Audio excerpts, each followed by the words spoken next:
close till I get up. Time is barely on our side.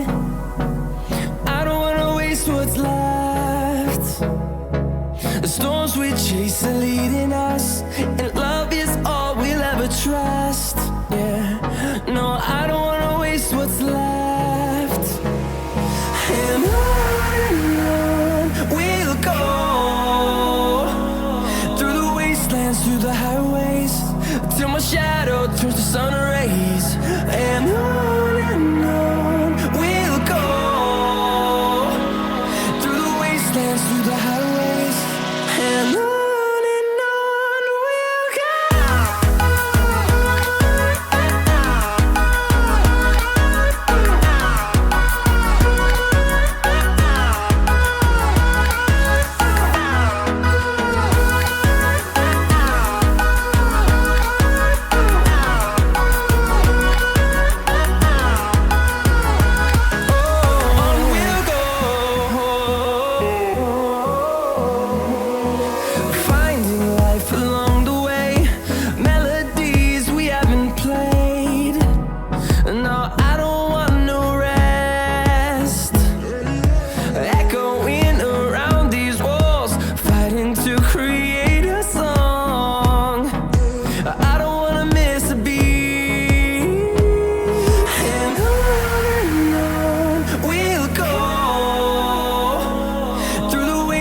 Through the highways, till my shadow turns to sun rays. And on we'll go, through the wastelands, through the highways, and on we'll go.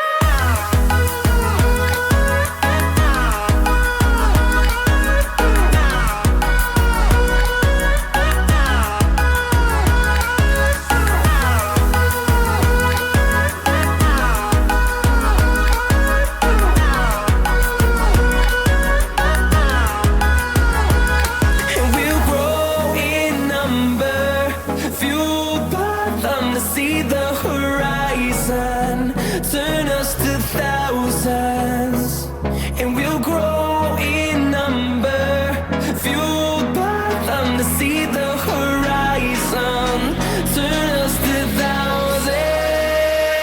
And on we'll go, through the wastelands, through the highways, till my shadow turns to sun rays. And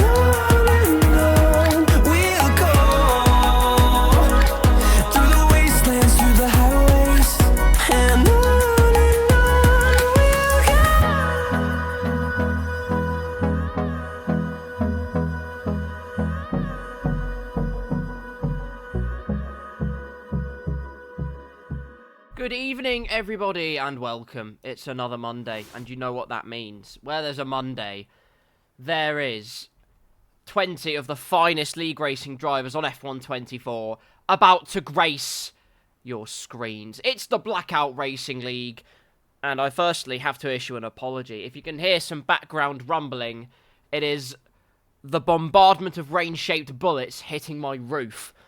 And there's nothing I can do about it. I've tried to build a dome. I've even called Boeing to send acid into the clouds to stop the rain.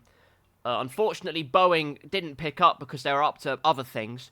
I'm sure it's nothing menacing at all. But anyway, more importantly, it's week 7 of season 16. And I have to issue yet another apology because I said at the end of last week's Pain Grand Prix twice in a row stream that we would be back on F123. Alas, that is not true. That is extremely not true. We are still on F124, and I can see the reason why. It's not fair that you spend all the money on the game and then proceed, 1, to give it maybe only 1 week's chance for some people, and 2, also to sort of waste everyone's money by purchasing it in the first place. So we are still on F124. End of discussion. If you are arguing, talk to a wall, because I can't hear you, so you're just gonna have to. Let's look at the calendar. Look at that. The chaotic calendar of the Blackout Bonanza. It is week 7, as I just said. It's the 15th of July, in case you couldn't tell. And today we have the Austrian Grand Prix and the Silverstone Grand Prix, more commonly known as the British Grand Prix. Silverstone will be the talk of the day, obviously. A lot of drivers here will have a home Grand Prix at the British Grand Prix. Whether they are Scotch, whether they are Spain without the S, given yesterday's result, or whether they are Irish. Whose luck will turn in their favour the most? That is what we will find out. Austria, though, is first. A 35% race around the Red Bull Ring, which in real life was not short of controversy whatsoever, as a lot of you will obviously know. Hopefully there is no controversy of the sort in Blackout, but given the fact that it is Blackout, there will almost certainly be several thousand centilitres of chaos. And that is all you really need to know. We are just I am just waiting. To be honest, we are just waiting. Blackout as a whole, as a collective, are waiting with bated breath and anxious anticipation for the lobby to open, and then we can get underway for this week. A lot of you will probably be wondering, Karl, what have you been doing this week? Well, thanks for not asking, because I was at the Goodwood Festival of Speed on Sunday. Yes, I was there. I saw many, many fun cars, including supercars, Lamborghinis, McLarens, and the like. They were very, very nice to look at, I will admit. We had Formula 1 machinery, from the old to the more modern.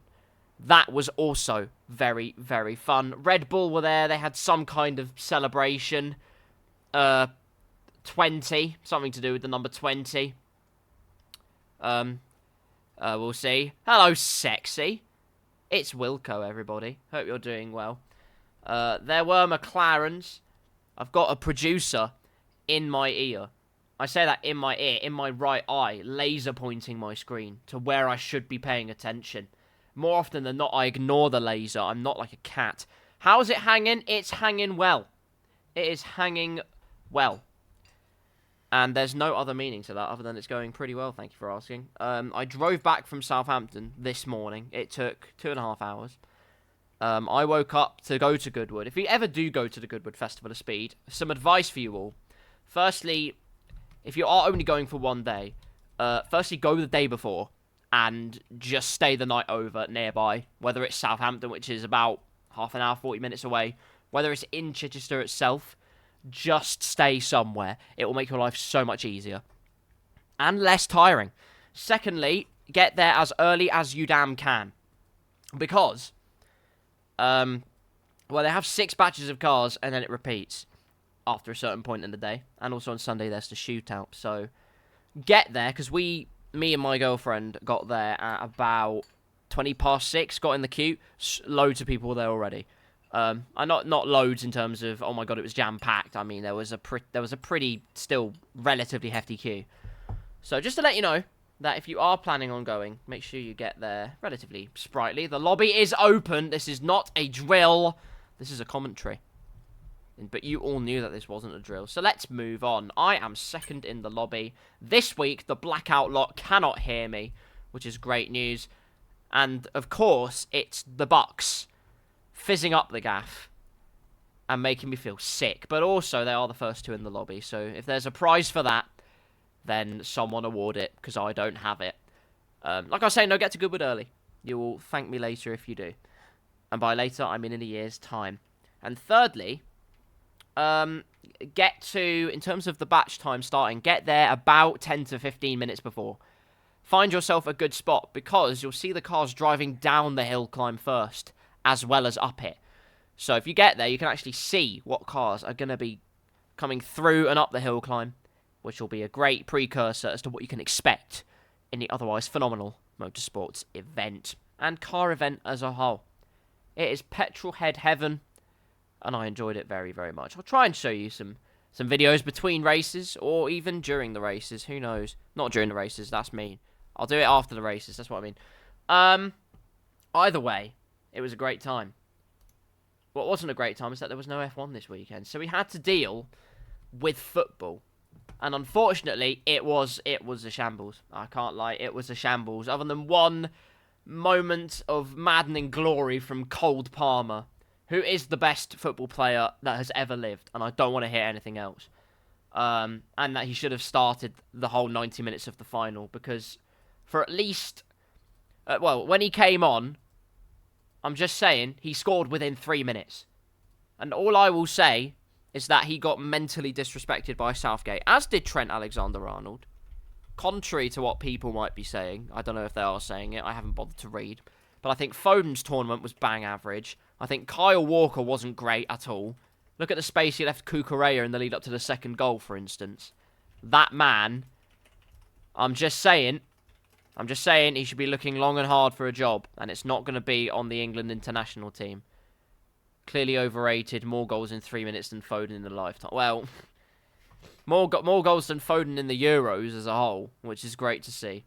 And he only needed 3 minutes of coming on in the final. And I think that speaks volumes about a 22-year-old who, at Man City, was shown no game time at all, and instead it was Starboy Phil, who the English media loved to dub, running rings around the opposition. Unfortunately, Cold Palmer, ice in his veins, summoned the Arctic Circle, froze his opponents in his tracks, and then proceeded to melt their spirit. Cole Palmer caused global warming. But he certainly brought the heat at the right times, more to the point. He shagged everybody in sight. And it was absolutely lovely. And there's also a brouhaha now about Chelsea's football kit. Right, I'm showing you this quickly because Dirkleton's got a very, very confusing name. His name is Derek and quote, semicolon, Dirk and quote, semicolon, Dirkletoe. So, I didn't realise he was into that, but we'll let it slide. We're going to go to the standby screen, ladies and gentlemen. Look at that standby screen. Look at that standby screen. Tell me that is not sexy. That's right, you can't, because it was made by my darling husband, Mr. Magico, who is racing tonight in the Mercedes car, but not the Mercedes car, because Codemasters still haven't fixed equal cars. But we'll ignore that, because that could be a whole stream in itself. But this standby screen, this starting screen that you just saw, the ending screen, thanks for watching. I've made that joke already. Shut up. These are all made by Magico. Please go and follow him if you haven't already, because he very much deserves a follow. It is 8:05, for those of you that can't read time. We are building up the tension. We are ramping up the road rage, probably, because Blackout is just around the corner. And I am very much looking forward to things. Have opinions on the handling for some people changed between last week and this week? I don't know. I don't know if they have. But maybe that's another thing as well. Maybe because people haven't given the game a full chance, that the handling model is just alien as opposed to incredibly bad. It's still bad, but I mean, you know, there's silver linings to be had here, and that's the main thing. We have a lobby of 15 drivers. The start button has just been hit and then subsequently unhit. And we are not getting underway. But these are your drivers. Gaseous gremlins aside, here are the drivers. We have Buck20 and Milo, who are the McLaren pair, but unfortunately not the McLaren pair for today, because like I said, Codemasters have skill issues. Magico and Tim, the teammates from Mercedes, are here. We have Buck57 and Thanasi, who are teammates, usually in the Red Bull. Then we have a smattering of other incredible names and faces. We have J-Lane, we have Wilco, Maximus Vulcan, Big Swimmer, who got his first podium last week at the Spanish Grand Prix. If you haven't watched it yet, go to my YouTube channel where it currently isn't, and watch it there when I actually upload it, which will be very soon. I promise you. I am actually going to catch up with things now.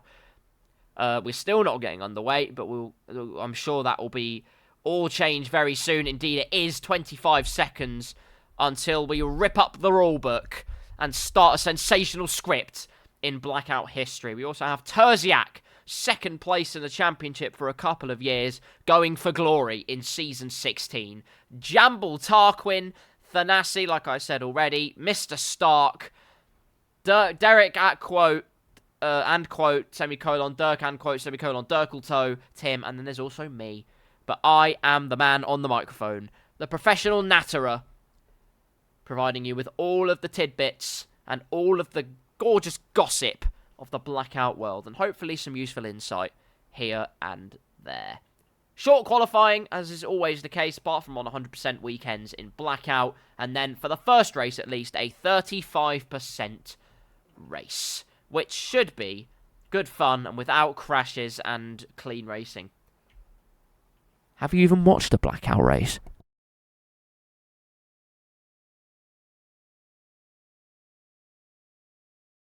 It's much more exciting than all of that, and we are here in the stunning hills of Spielberg at the Red Bull Ring.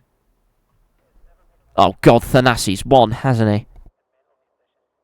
Or maybe he hasn't, who knows. But who will be first out of the pits? Oh wait, correction, it's obviously Dirkleton. So we're just going to wait for him to exit the pit lane, because obviously he's going to descend onto our screens first. We're going to have a nice little track map and some lap data to accompany us. Dirkleton, let's see what digits he can put out. Hopefully not the wrong ones, because otherwise this stream is getting cancelled. But out of the pit lane, it is not Dirkleton. It is, in fact... Who is it? It's a black spot, but unfortunately, it's certainly not a black car. It's Big Swimmer, who's changed his livery from last week. The previous man, third place at the Spanish Grand Prix. He's gone for the black, the turquoise, cyan, whatever colour that is, and white. And I must say, that is a very, very nice paint job on that Formula 1 machine. The biggest swimmer in town, and maybe gunning for even higher winnings this week. Who knows what fairy tales can be written in the Blackout Racing League. Dirkleton, I wasn't far off. He's third on the track because Wilco has actually arrived as a second place man to enter the Austrian Grand Prix circuit, weaving to generate heat into the tyres, although actually the main tactic so far, given that the tyre heating is so shocking, is to do one push lap and then immediately follow up with another push lap. Don't use your battery on the first, and then see how you go on the second. Big Swimmer, though, luckily, is using battery, and away we go for the first qualifying lap at the Austrian Grand Prix.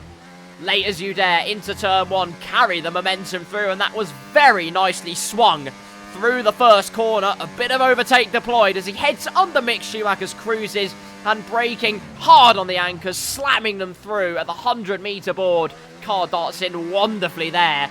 Traction, the tyres bite into the bitumen superbly, and now it is pedal to the metal down the second main straight of the lap, braking hard into the sweeping right. Use all of the track on the outside, and that's nicely done from the swimmer man. Michael Phelps has been really quiet since this man descended onto the scene and looping his way round the next corner. A purple Sector 2, nice sponsor, as we now head through towards the end of the lap. Only 2 corners to traverse, and Big Sam will have the first lap time on the board in his mock Mercedes-looking kind of car. And given that they won the British Grand Prix in real life recently, and the Austrian Grand Prix, could be a good omen. A 1 minute 5.3 to start off proceedings. What has Wilco conjured up, though? The answer is, it's only slightly faster, but faster nonetheless.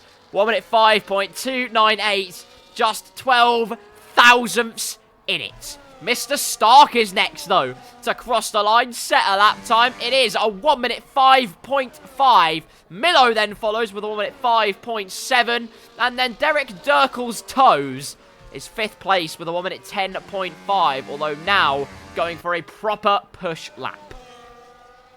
Vulcan, like I said, it could be a Scotch and Englishman, or maybe the luck of the Irish will prevail. We're going to find out who is going to take first honours. Maybe Vulcan will spring a surprise. Across the line, it's not quite a surprise he would have hoped for, but it is a 1 minute 6.0 and not a horrendous amount off the pace. My husband, Mr. Magico, has a full complement of battery and is going to push like hell, and on a first push lap with no battery and no assists. That is actually mightily impressive from my husband. Well done you, sir. Another time has been set. Maximus with a purple Sector 3, 1 minute 5.4. Now we have another lap coming through, and it's Terziak only halfway through it, and also on the medium tyres, which is rather surprising. Thought for strategy's sake you want to keep them, but he has stuck in the luscious livery department with a sort of crimsony, shiny main colour. Car steps out, understeers and slides horribly through that left-hander. You saw how it just didn't comply with the turn-in. Almost have to brake a bit earlier and be a bit smoother. That is track limits to the absolute maximum into the penultimate corner. No track limit left. But Terziak can only muster up a 1 minute 6.2. But that is on the medium tyres. There is plenty still to do. Vulcan then going for another push lap. Has charged his battery, is going again. Mr. Magico across the line. It's a 1 minute 8.1. But now has actually fired up the battery, and it's all systems go for my husband. Bit early braking into turn 1, but carries the momentum through. That is the crucial thing. Let's see what Jambil Tarquin can do, though. Also, on the medium tyres, as he crosses the line, it's a 1 minute 7.1. Terziak winning the battle of the medium compound runners. Thanasi's invalidated his lap time, and it was a 1 minute 6.9, but unfortunately it's another lap he'll have invalidated. Although I suspect, just like the Spanish Grand Prix, he is literally just practicing laps. As J-Lane goes up to 6th with a 1 minute 6.069. Nice. We have a gold car on the move. Dirkleton is whittling down his lap times at a rapid rate of knots. 1 minute 6.6 and getting dutifully out of the way, but going for a spot of sandboxing. The laser pointer on my screen was heading for the yellow flags and now is looking at my webcam, which makes me think I'm being spied on. Hopefully that's not the case and we can move on. Magico through the final corner again. He's found 9/10 on this lap apparently, up to a point, but has crossed the line with a 1 minute 9.6. Going again though. Slamming the battery down, and we'll see what he can do. Across the line goes Maximus. He's on the mediums as well, and he has done a 1 minute 5.4. That is mighty impressive, but Buck 57 is up into third in all of this. I apologise for missing it, but a 1 minute 5.329, that is almost nothing to separate first, second, and third. Less than half a tenth separates the top three. Fine margins are deciding proceedings, and Buck 20 just crosses the line and goes fourth fastest. 1 minute 5.420. Sandwiched in between his Buck counterpart, Buck 57, and Mr. Maximus. Another black car to cross the line. It's not Jamie Tarquin, which means it can only be one man. It's Buck 57, and he is pushing like a stabbed aminal once again here in Austria. DRS flap out to the max. A track where Max Verstappen hasn't won this season because, well, he crashed. There is so much rain outside my house. It's a torrent of torrid weather, but that will not dampen my spirits or, well, wet my palate, certainly, for some good Blackout racing, which hopefully we can continue to find. Tim Alele, by the way, the winner of the previous race at the Spanish Grand Prix, has just entered the track for his outlap. Still plenty of drivers gunning for it. Wilco not quite gunning for it just yet, but has done a preparation push lap and now has put the pedal through the floor, which means he's going to crash. But hopefully that isn't the case, and through turn when he goes, that certainly is not the case, as there's yellow flags. It's just Stark keeping out of the way of other people, as Buck 57 goes fastest. And that is not on a new set of tyres by any stretch of the imagination. That is pretty third-hand tyres. They've contracted several diseases at this point because of how third-hand they are and how many hands they have subsequently swapped. But the 1 minute 5.1 is immediately beaten by Jamie Tarquin. 1 minute 5.0, and the times are only going to continue tumbling. Thanasi still has invalidated laps, but he did a 1 minute 5.1 just then, I think I saw. And if that's not alarming, given he's done no practice, I don't know what is.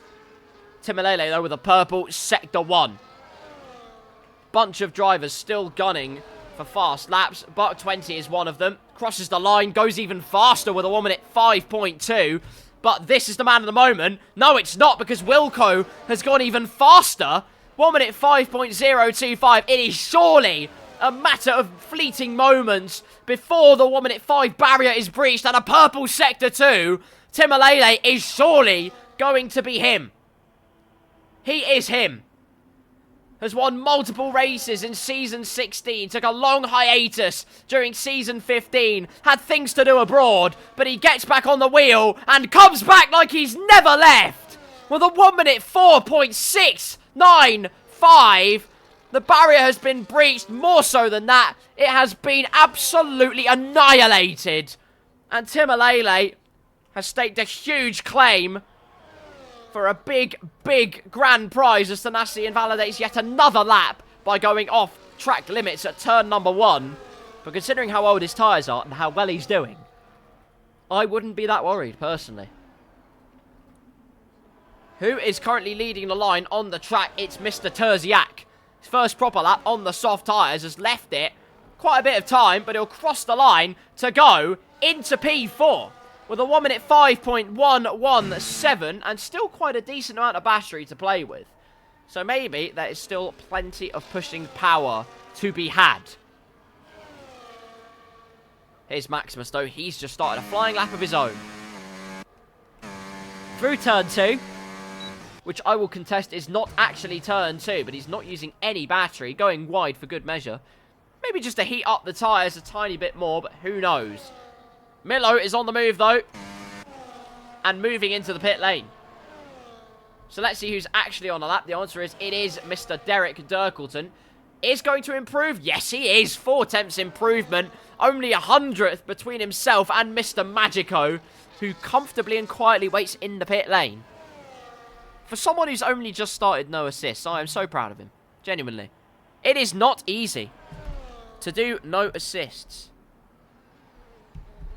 But he is slowly but surely whittling away, making good progress, and also having fun practicing it. Which, given it's F123, I applaud. I mean F124. F123, of course he'd enjoy. Good grief. Maximus, by the way, is now properly gunning for it, and Terziak is also going again for a push lap. We'll see how well he does, because it could decide. I mean, there's 6 minutes to go, and it's entirely possible to do a full lap, a pit lap, get on a fresh set of tyres. He's 3 thousandths up on his time. Nothing to separate himself from his previous best. But there's still plenty to pull out of this man. I don't really want to elaborate more than that. Again, crossing the line. It's just important to keep consistency and try and find time where possible. Let's see if Vulcan's done that. Was a 10th down on his time. Crosses the line to be 5 tenths down on his time. That is not ideal.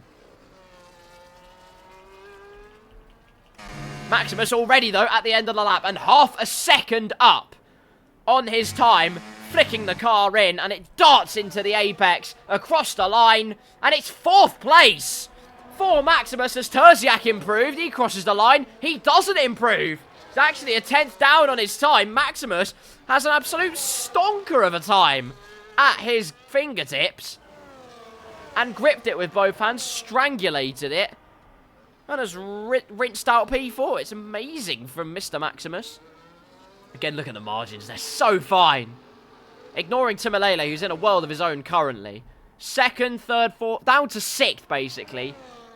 Just over a 10th separating them. Only 2 tenths going down from Wilco to Mr. Milo in P8. So much time to find. So much time to find, as Jamie Tarquin has actually invalidated his lap time.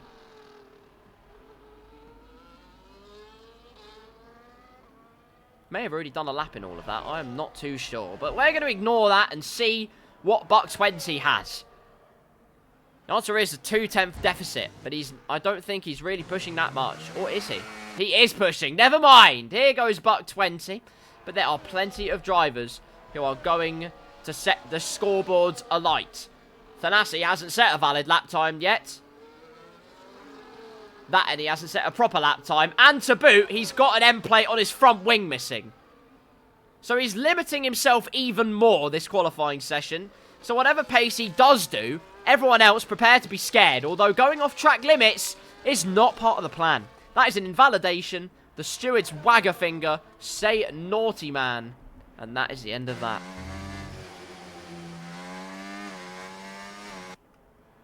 Well, Jamie Tarquin invalidates again, or maybe he invalidated the end of his last lap, thus invalidating his next lap, and that is not good. But Wilco is weaving away at his wheel, not using any battery.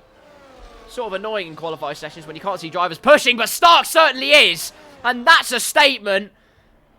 Tim thought he was out of harm's way. Stark says, no thank you, sir. I'll pull you back into the danger zone with a 1 minute 4.7. And there's still plenty of time, 3 minutes, easily enough time for Tim and the rest who are in the pit lane to get out there and consolidate their progress, their good progress at that. But Stark shows Sir German is not invincible. As Jamie Tarquin pulls into the pit lane, Wilco is on the move. Milo also on the move. But not anymore. Not anymore, because my husband, Mr. Magico, ladies and gentlemen, is throttling the car into Kingdom Come. Through into turn number 4. Lock up into there. Late on the brakes as you like, but gets the power down well. That's the crucial thing. You can gain time just by being cautious on the power. Sweep it through the left-hander, get the car straight, use all of the track, and that is very nicely done. Stark into the pits, retiring from the session. And that is fair cop. As Big Sam has gone into the 1 minute 4s. Good grief. Well, it's all to play for. Big Swimmer is reaching for the even higher stars in Formula 1. Wilco, though, will be sure to keep him very honest. In fact, maybe even surpass the splendid Sam Slobberknocker, or stakeholder at the moment. Through the Sector 2 split, he's 17 thousandths down on his current time. He's going to have the Sector 3 of his life in order to have any hope of progress. 2 corners will decide whether Wilco will improve or will have to settle for P4 at most in qualifying. It's a full send through the final 2 across the line. It's only a marginal improvement and it remains P4, just over a 10th off the next position, and the waiting continues for the top 3. In fact, it'll have to very much continue because it's not going to happen now. Maximus was on a lap. He was actually just biding his time. Buck 57 though, starting a lap. Set the scoreboards ablaze earlier. Another man that will is this one. Thanasi, very much on the move. And as one man starts a lap, the other man also starts a lap. But for God's sake, man. Who's actually completing a lap? Magico, my husband, has retired from the session. Good effort, sir. Good effort. I will say that. Mr. J-Lane is next across the line. He improves. 1 minute 5.5. It's not a vast improvement, though. Remains P11. Is pushing on, nonetheless, though. Behind him, or it's not behind him, actually. So many black dots, I can't keep up. It's Jamie Tarquin, who's getting a handy and helpful slipstream from J-Lane, who remains on the racing line. And after the purple Sector 1, J-Lane retires from the session. But that has completely cost Jamie Tarquin a chance at pole. Timalele improves his time to a 1 minute 4.5. We still have plenty of takers that could wrap it up. Buck 57 did get into the 1 minute 4.9s. Terziak moves up into the 1 minute 4s as well. Only P4. Thanasi will cross the line. His one and only valid lap, and it's P2. That is a mighty commendable effort from one of the most sensational the Blackout grid has to offer. What a spectacle. Spent most of the session doing practice laps. The one lap he did where it counts, he gets second place. And that is all she wrote. I don't know what happened to Jamie Tarquin. There wasn't much movement when all was said and done. We're on board with the man who claims P2. Grabbed the bull very much by the horns. Very appropriate given, 1, he's in a Red Bull, and 2, we are in the Red Bull ring. But it's Timalele who stands on top of the world, at least in qualifying. Pole position for the Mercedes and German driver. Thanasi P2, Stark completes the top 3. Big Swimmer 4th, Terziak 5th. Then it's Buck 57, Jamie Tarquin, Maximus Wilco, Buck 20, Milo, J-Lane, Vulcan, Dirkleton, Dirkleto, and Magico, my husband, P15. But with the way Blackout works, ladies and gentlemen, all 15 drivers will score points. Yes! Blackout's my favourite league in the entire world. And it should be yours too. A quick snooze then. Oh, wait, no, wake up. It's race day. To your right. The balmy Blackout grid. Get ready for what should be a bonkers race. The anticipation builds. The crowd already have broken the anticipation. They're just happy to be there. That is incredible. Strategies-wise, it will most definitely be a one-stop, given it's a 35% race. But do you go soft-medium or medium-hard, possibly? Who knows? Generally speaking, though, on F124, the hards seem to be the way to go. They hold their pace the best. They hold their tyre wear the best, unsurprisingly. But they seem to be the best tyre to be on a lot of the time. But who knows? Maybe someone will surprise me. It wouldn't be the first time, and it certainly won't be the last time either. Can't see which garage anyone is in. There are just checkered flags. But who will reach the checkered flag first in Austria? It's 5 red lights. Lights out and away we go. And it's a decent start for Timalele. Look to the outside. And Terziak, it looks like, has dropped absolute anchor all the way down to P13. Make that P12 again as there's some jostling, but Timalele retains the lead. Stark's moved up into P2. Thanasi in P3. There is tussling between Big Swimmer and Buck 57. Looking to the outside is the podium man at the Spanish Grand Prix. Gets a decent exit, but Jamie Tarquin, he's now into the fight. He's fighting hard, fierce, furious. As down the inside, contact made, but through goes Jamie Tarquin. Big Sam displaced. Down into P6. Terziak making up for very much lost time. Was P12, now into P9. 3 positions gained and plenty more to come. As through the left-hander they go, that was Jamie Tarquin going down the inside at the second left-hander. That is mightily ambitious. And now we'll have the outside line. Make that P4 into the penultimate corner. And now Buck 57 will have to check his mirrors some more. His diffuser will have to get even more nervous. Because here comes Big Sam, using the slipstream, the superior momentum, and mauling Buck 57 down the inside. Into turn number 1. And of course, after 1 lap, DRS enabled. And Stark is going to look to use that to his advantage at the DRS split. Very cleverly stays behind. Thanasi absolutely rinses the pair of them, but gets a huge tank slapper on the exit. Stark will then breeze back through, surely, but no DRS. Thanasi takes the lead of the Austrian Grand Prix, and Jamie Tarquin now up into P3. My goodness. Just as quickly as Timalele was P1, Stark now takes back the lead, trying to go round the outside. What racing here in Austria already, and it's only been 2 laps. Maximus now up into P5, Wilco into P6, Sam's had a moment, but Stark has the lead of the Austrian Grand Prix. But for how long? For how long? We know how powerful DRS is on F124. We know how powerful the slipstream is. Jamie Tarquin uses Thanasi's hesitation as the invitation he needs. Into P2 he goes. And there's so much going on, I don't know how I'm going to have a voice at the end of this.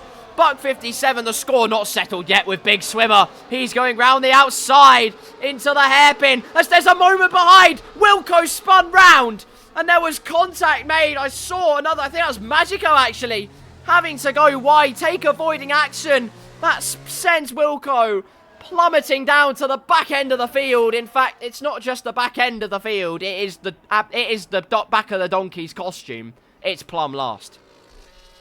Jamie Tarquin goes round the outside meanwhile. Well, actually, no, make that down the inside. Retakes the lead nonetheless. Stark's got a great exit as Jamie Tarquin with no battery. So even just a little bit more battery by default makes all the difference at the Austrian Grand Prix. And no one is breaking away. Maybe Vulcan just about sliding out of DRS. But that is it. Everybody else has DRS. Oh my goodness. 1 lap DRS enabled. It's already providing absolutely ferocious fighting. Stark, that is not ferocious, but it is certainly calm and calculated. Or is it? Great switchback from Jamie Tarquin. Gets the DRS to boot as well. That will defend his position. Stark looks to the inside. Uses the battery. Has to be so brave on the brakes as Jamie Tarquin. Stark holding the inside. The momentum for Jamie Tarquin around the outside is superior enough. As Big Swimmer is side by... Well, was side... He's not even close to side by side. Why did I ever think he was side by side? If that's side by side, I was born in Turkmenistan. Small gap is beginning to form now. It's my husband, Magico, that is creating a gap. Granted, he is using no assist, though. And it is only his second proper week of league racing using them. And using all of the track limits and possibly a bit more than he should. But fastest lap of the race for Stark. And the longer he can push Jamie Tarquin and force him to use his tyres, force him to use battery, it's just going to make his life easier and easier. Terziak's had a problem, a big problem. He spun on the exit of turn 1 on the outside. And ladies and gentlemen, Wilco has a friend. Big Sam's got a 3-second time penalty as well. Meanwhile, Dirkleton is the man trying to be on the move. But what an exit from Magico. Good grief on the hard tyres, but Dirkleton says, no, sir, I'm not done yet. DRS at my disposal, and good grief! Vulcan, who was an absolutely meteoric sender at the last Blackout race in Austria, which was won by, me. Either way, he was the send sensation, if you know what I'm saying.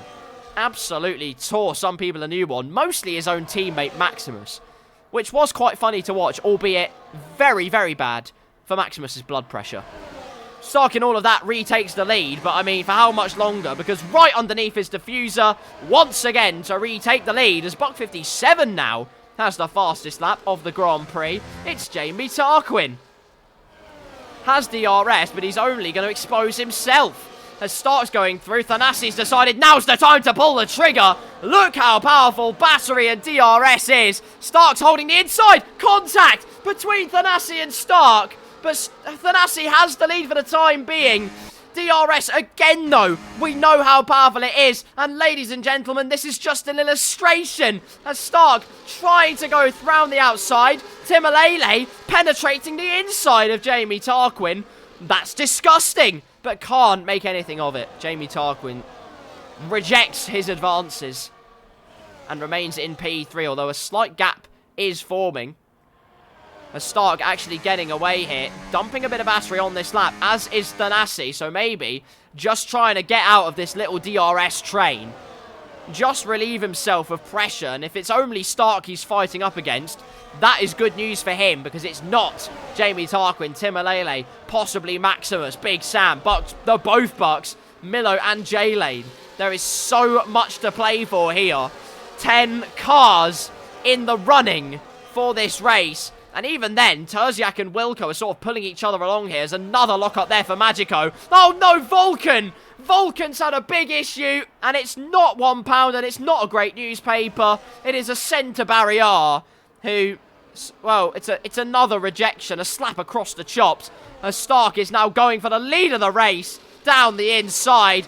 Once again, lots of racing room and respect left by Thanassi and Astro Stark. But Stark is the one in the green machine. Health is wealth, and the lead is his. Once again, and it's lap 7. It's already lap 7. Holy mackerel on a stick. That is impressive. Look at that, Jamie Tarquin and Timalele going at it at the penultimate corner. Luckily for Tim, staying within track limits, because that could be what ends up deciding this race. Thanassi defending to the inside. I don't know how late it was in the grand scheme of things, but he has been absolutely sandwiched and then unsandwiched by both Timalele and Jamie Tarquin. But look at that, the gap almost a second. Stark will need to push as much as possible. Hope he gets the exit of a lifetime through turn number 3. And, well, it's a good exit, but it's not a good enough exit. Timalele not using any battery, though. And, well, I'll be honest, Stark, if there's any time to try and dump your battery and get out of trouble, now is that time. Buck 57, defending from Big Sam, has opened up the door for Buck 20. The Bucks fizzing because they're working together. Teamwork makes the dream work, inadvertently, because they're not actually in the same team. But their namesakes have done wonders for each other. Big Sam demoted to P8, Buck 57 to 6th, Buck 20 into 7th. Milo and just about J-Lane are keeping a watching eye on proceedings while all of this is happening. J-Lane, one of the only people mad enough to strap on the soft tyres onto his wagon. Maybe an inspired decision. Who knows, as Timalele is going down the inside into turn number 1. Thought about it, cut off his own entry quite badly. Yes, he's got DRS, but it's not exactly half a second's worth of powerful. So it's going to have to be an almighty send, but that could well be the plan. And that is the main thing. There's another yellow flag. It's Dirkleton this time. That has gone off. And gone off again. Much bigger. But just about avoiding barrier. Has to be so careful on acceleration. Those tyres are going to be royally goosed. But he does keep it on the road. And is now back in combat with Vulcan. Terziak and Wilco, meanwhile, working well together. Only 4.7 seconds. Noticing the little horse and carriage that has been developed as Maximus and Thanasi were fighting away. Thanasi back into P4.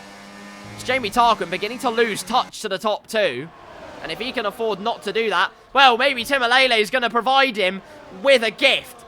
Because into the penultimate corner, he takes the lead, but that has only brought Jamie Tarquin back into the battle. Maximus has decided, you know what? I don't fancy battling that much. I think they're going to lose too much time. So he's the first to strap on, I'm sure, the hard tyres, because he'd be a mentalist to put anything else on his car. And indeed, it is the hard compound tyres.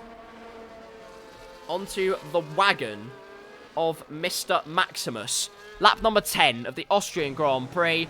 And there's an attack, an assault from all angles.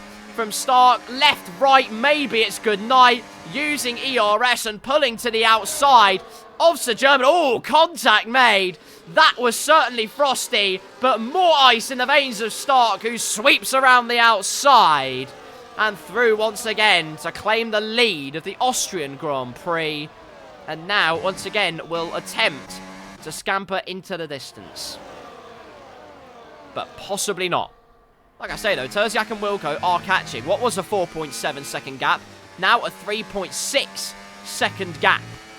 Using each other's DRS assistance, and Terziak is pushing like absolute mad.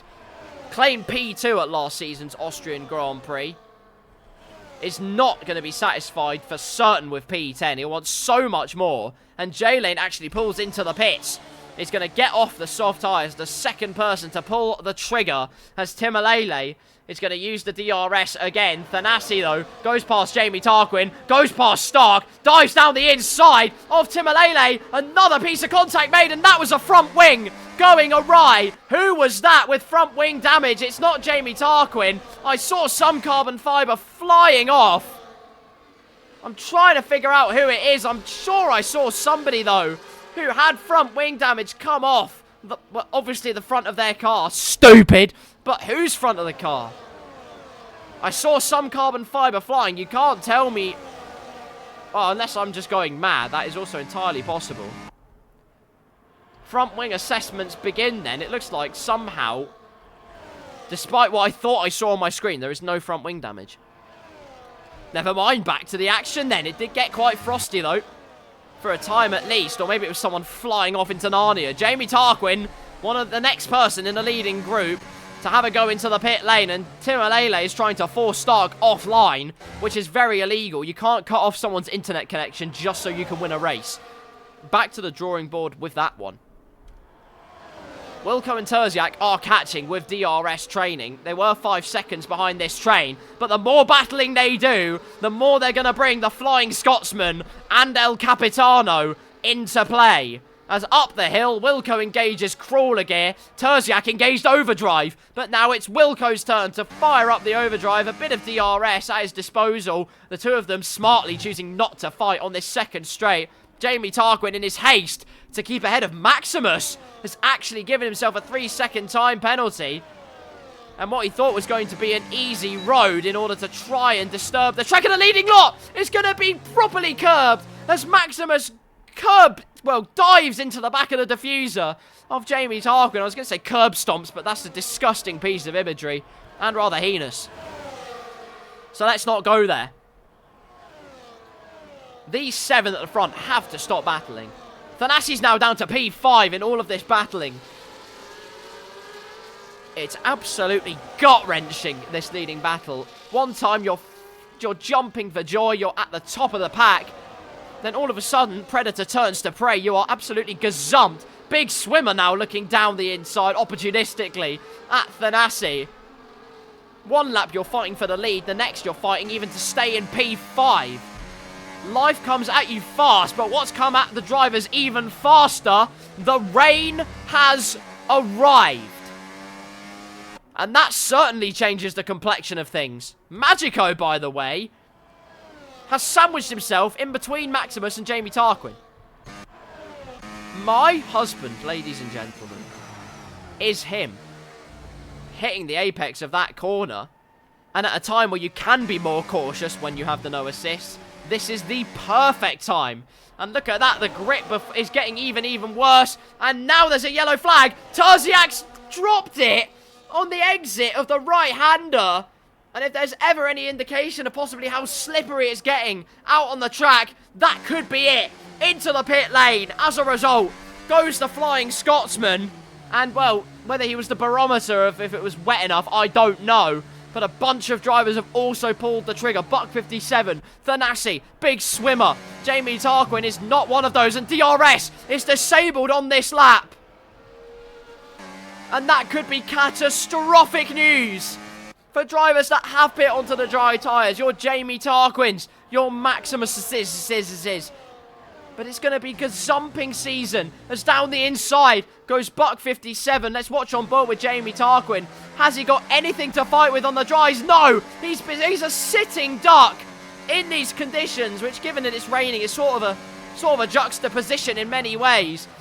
But look at how slow it is. In fact, forget slow. Wide is the new word of the day, because Jamie Tarquin certainly is wide. Going wide. It's another sucker punch. It's a yellow flag again, as I think Vulcan's had a moment. Yes, he has. Another piece of front wing damage for him. Derek Dirkleton on the intermediates, as is my husband Magico. They too have pulled the trigger as the leading 3, Stark, Buck 20 and Timalele, are going on to the intermediate tyres. Obviously the correct choice, but where does that leave them in the context of the race lead? The answer is, it leaves them almost in no man's land as Buck 57 easily goes through into the lead. Thanassi is second. It's a Red Bull 1-2 at the Red Bull Ring. You can't write fairy tales better. Thanassi dives down the inside of Buck 57. I suspect that was probably orchestrated. He did not fight that one particularly hard. But now, the 2-time champion of Blackout on F1 23 can get to work on F1 24 once again. Won the first contest on this game at the Emilia-Romagna Pancetta Pizza Pasta Pesto Pasta Grand Prix. Di Pirelli. And now it is team's home circuit, the Red Bull Ring. Red Bull have a different livery before you're wondering what's going on. That's a huge slide, though. Might have gained 1.2 seconds, but that's going to drop him a heap of time, unfortunately for him. And, well, his teammate, Buck 57, has got Big Swimmer to worry about. Look at this. In the wet conditions, flying over the curbs at the end of the lap, dropping the ERS. Buck 57 has none. If Big Sam ever had a chance to get himself into P2, this would be it. And then once he's taken that chance, he has to get on up the road. He is not choosing to use battery on this straight, though.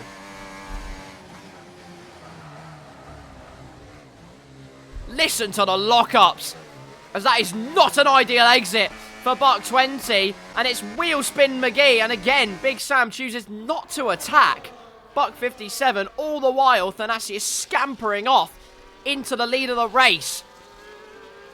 Stark, who was leading the Austrian Grand Prix, is now down in P5. And, well, having to find out whether he can get back to the top of the pack, but there's not a lot in it. Big Sam and Buck 57 are fighting ferociously, though. And that almost looked like Big Sam got the job done, but holding it round the outside expertly was Buck 57, giving his teammate even more breathing room. Although I do suspect a big slide from Big Sam, living up to one half of his name at least, and living up to the other half, courtesy of the fact he is called Sam. But now using the ERS on this straight is Big Sam. Could have chosen to throw Buck 57 off of the racing line a tiny bit, but gets a good exit through turn number 1. Will dump the battery. Will have a golden goose worth of an opportunity. As down the inside goes Big Swimmer. It was P3 he got in Spain. He says, how about a second in Austria? Through he goes into P2. And now he has to get on the move. He has that 3-second time penalty. He has to push as much as he can. Milo feinting to the inside, trying to send Buck 57 offline. But it's not going to happen, but a good exit, although the snap will put pay to any chance he thought he had. And remaining P4 is Mr. Milo. As Big Sam opens up a gap briefly of 0.5 of a second, but getting a nice sweeping line at the beginning point of the corner. Now the gap up to 0.8.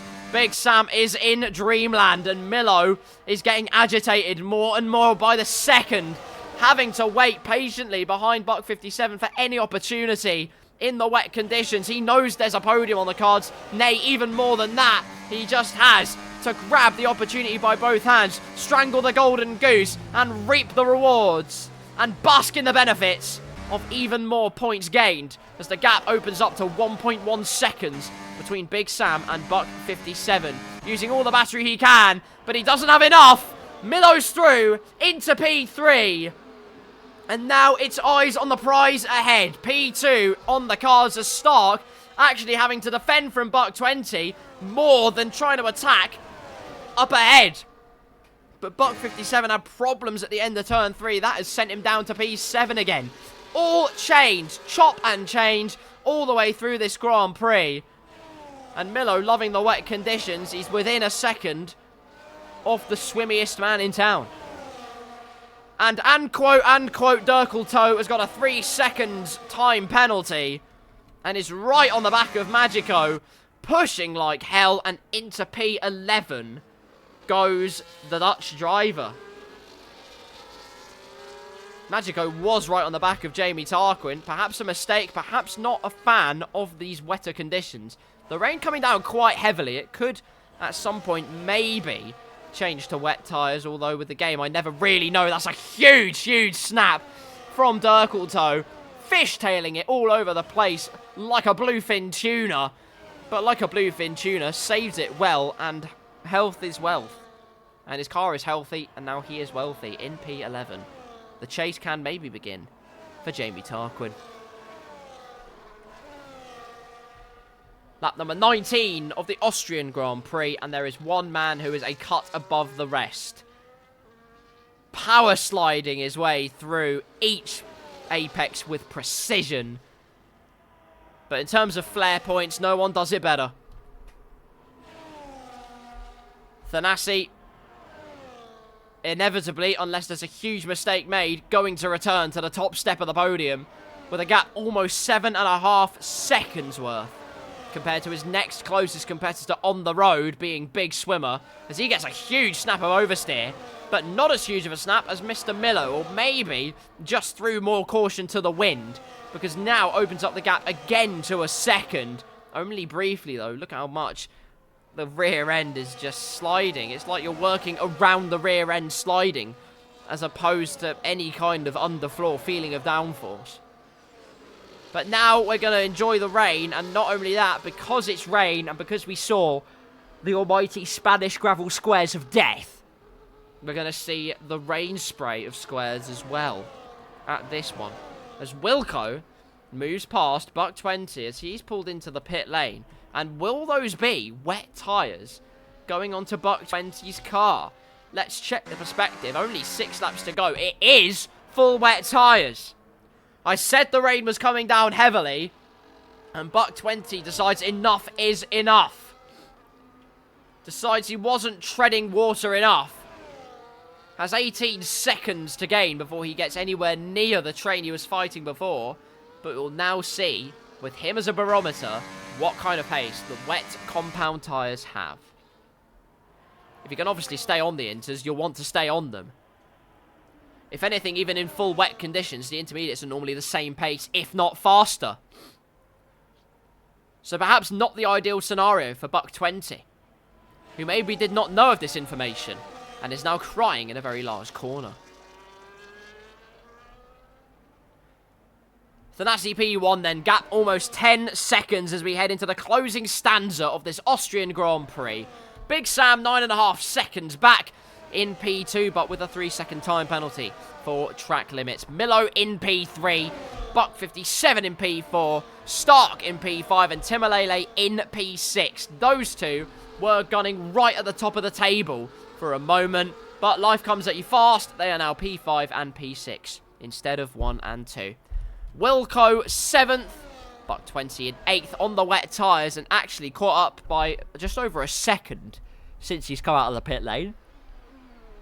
So perhaps the wet tyres actually cook. And look at that. Half a second through the hairpin. Gonna have to see just how quickly he catches up to Wilco. He's obviously going to claim P7, as Stark has gone for it on Buck 57. Those two fighting away, jostling for P4, still side by side on the exit, using the outside line, can get the car straighter, quicker, plant down the power. The outside line for the penultimate corner. Buck 57 leaves, not, well, I was going to say just about enough room, but Stark was clearly outside of the lines.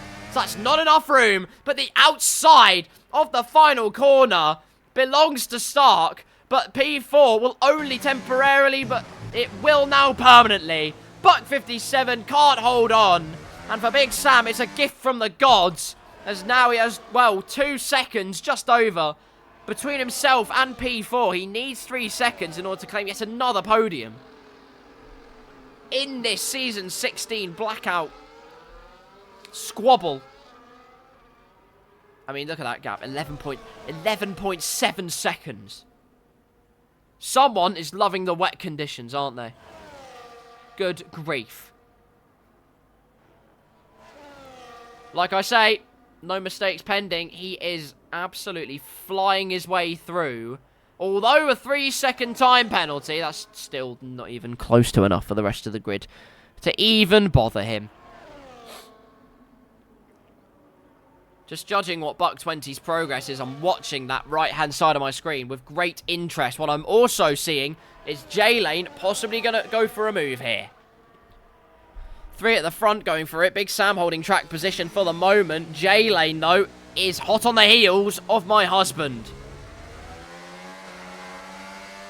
Traction down as much as possible. You can hear the tyres screeching out for dear life.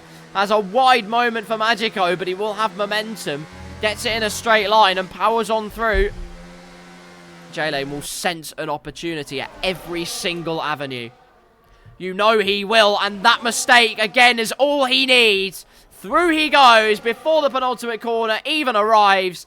Into P11. It's another race without a penalty for J-Lane. It looks like another Clean Boy award will probably be heading his way when all is said and done. Into P11, though. Wilco is the man chasing Dirkleton. The man defending. Intermediates versus wet tyres.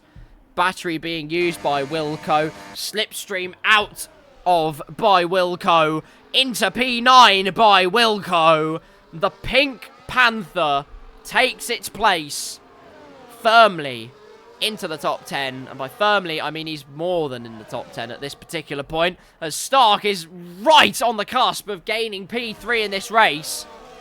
Buck 57 has absolutely nothing left. Currently, Big Sam is going for P5. Well, not P5, P4, I should say, in this race. F124.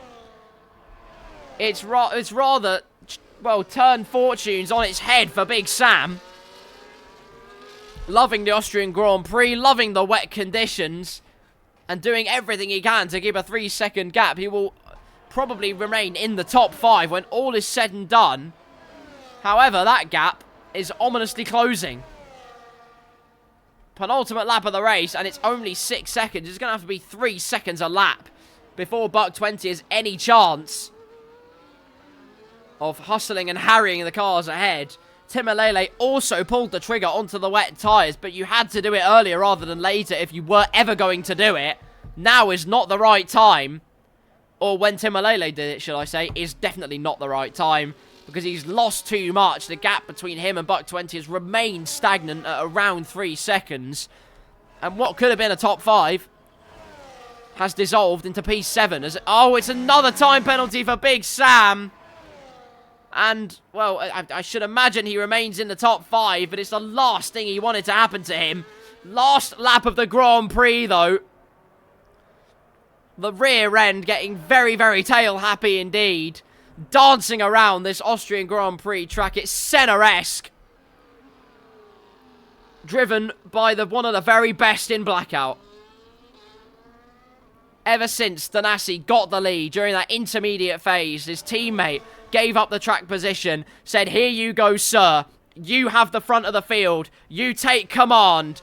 You steer the ship to higher places." Thanasi has said, "You know what? Absolutely I will. I'll do you one better than that. I will put an immense gulf between myself and the rest of the opposition. No matter what they throw at me, my championship crusade very much continues." Only 2 corners left to go, and there is absolutely no way it unravels now. The Red Bull driver, when Codemasters fix equal cars, a man who's always at the forefront, did no practice before this race, but looks like a seasoned veteran at the Red Bull ring. Thanasi wins the Austrian Grand Prix by a humongous margin. Big swimmer on the track will come through to claim P2, but we'll have to see where he gets to when all others behind him are finished. Miller is P2, Stark P3, Bucks take 4th and 5th. Oh, no, they don't, because Buck 20 had a higher penalty. Of course, he had a time penalty. Timalele did not. Tim is P5, Buck 20 in 6th, which means Big Sam will have to settle for 7th, but to be in the fight at the front pretty much all the way through. He can hold his head extremely high. Wilco finishes P8 once Jamie Tarquin's penalty is taken into account. Dirkleton in 10th, Terziak 11th, J-Lane will stay in 12th, Magico will cross the road and the line in P13, but it will have to be P14 due to track limits penalties. And finally, rounding out the Blackout lineup, it is Vulcan crossing the line, and that will do it. That will do it. Oof, what an Austrian Grand Prix. My God. What an Austrian Grand Prix. Milo, driver of the day. From where he started, certainly positions-wise, he is driver of the day. But if you're going to give anyone driver of the day on pure performance, it's got to be Thanasi. It's got to be Thanasi. Sam says, "I'm taking that as a P2 in spirit." You do that, my friend. You do that.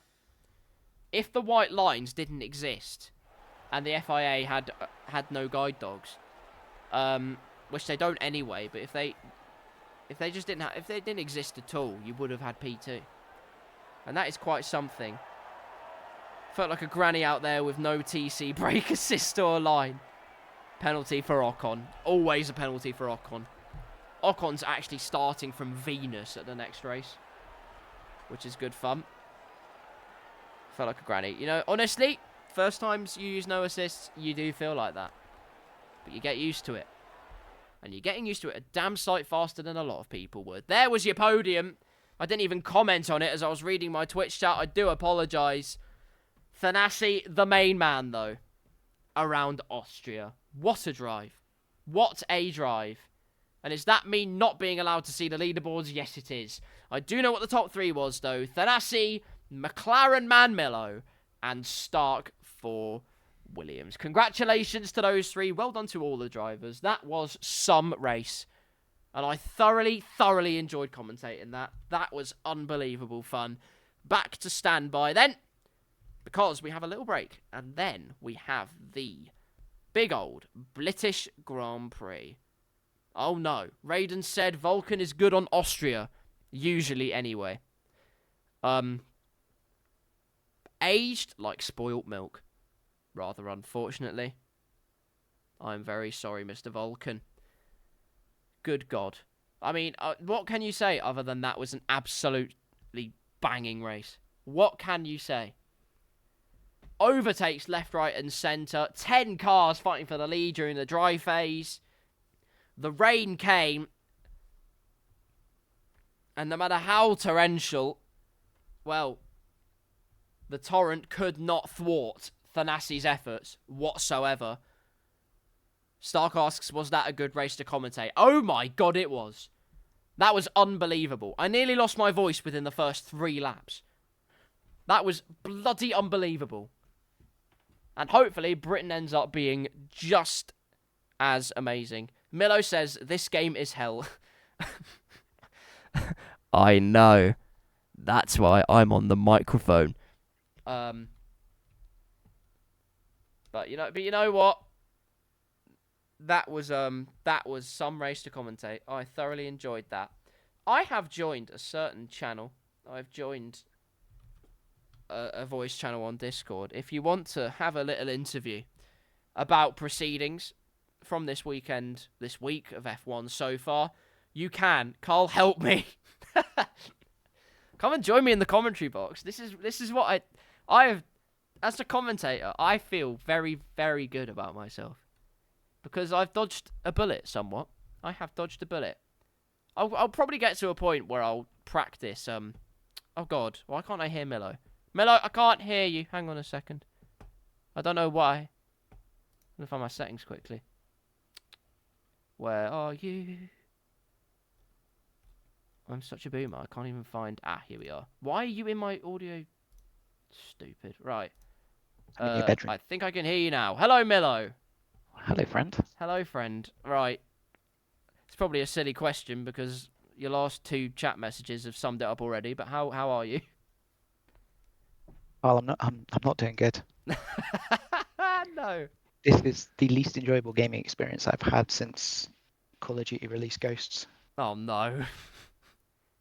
That is a damning statement if I've ever heard one. Obviously, I haven't driven the F124 handling much. I mean, the 5 minutes I've driven of it hasn't been fun. Sum up how it kind of is like to drive, because from what I can tell, it's not like you're actually feeling like you're driving. Yeah, that's probably the easiest way to describe it. You turn a car and you expect the car's back and front to have some sort of connection, and then the grip will suddenly just leave and you're forced to constantly correct. And there's a weird thing where traction control is so strong. Really? We were doing some time trial just before this, and I turned on traction control, and over 3 laps I gained 9/10. You're kidding. So that's a doozy. That's fun. Right. But yeah, I don't think I've adapted to it yet. Medium traction control. You know what, mate? Full traction control is even stronger. You know what, mate? Full traction control. Do it. If you want to have a fun comparison when you're doing your commentary, watch Jamie and Big Sam through turns 3 and 4 versus anyone else, and I guarantee they are planted. Yeah. No, I saw their onboard. It was ridiculous. Fun. No, I absolutely. Do you know what? I think the best way I can sum it up in terms of how it feels on initial turn-in, it feels almost like you're steering with the rear of the car as opposed to the front wheels. That's probably the best way I can put it.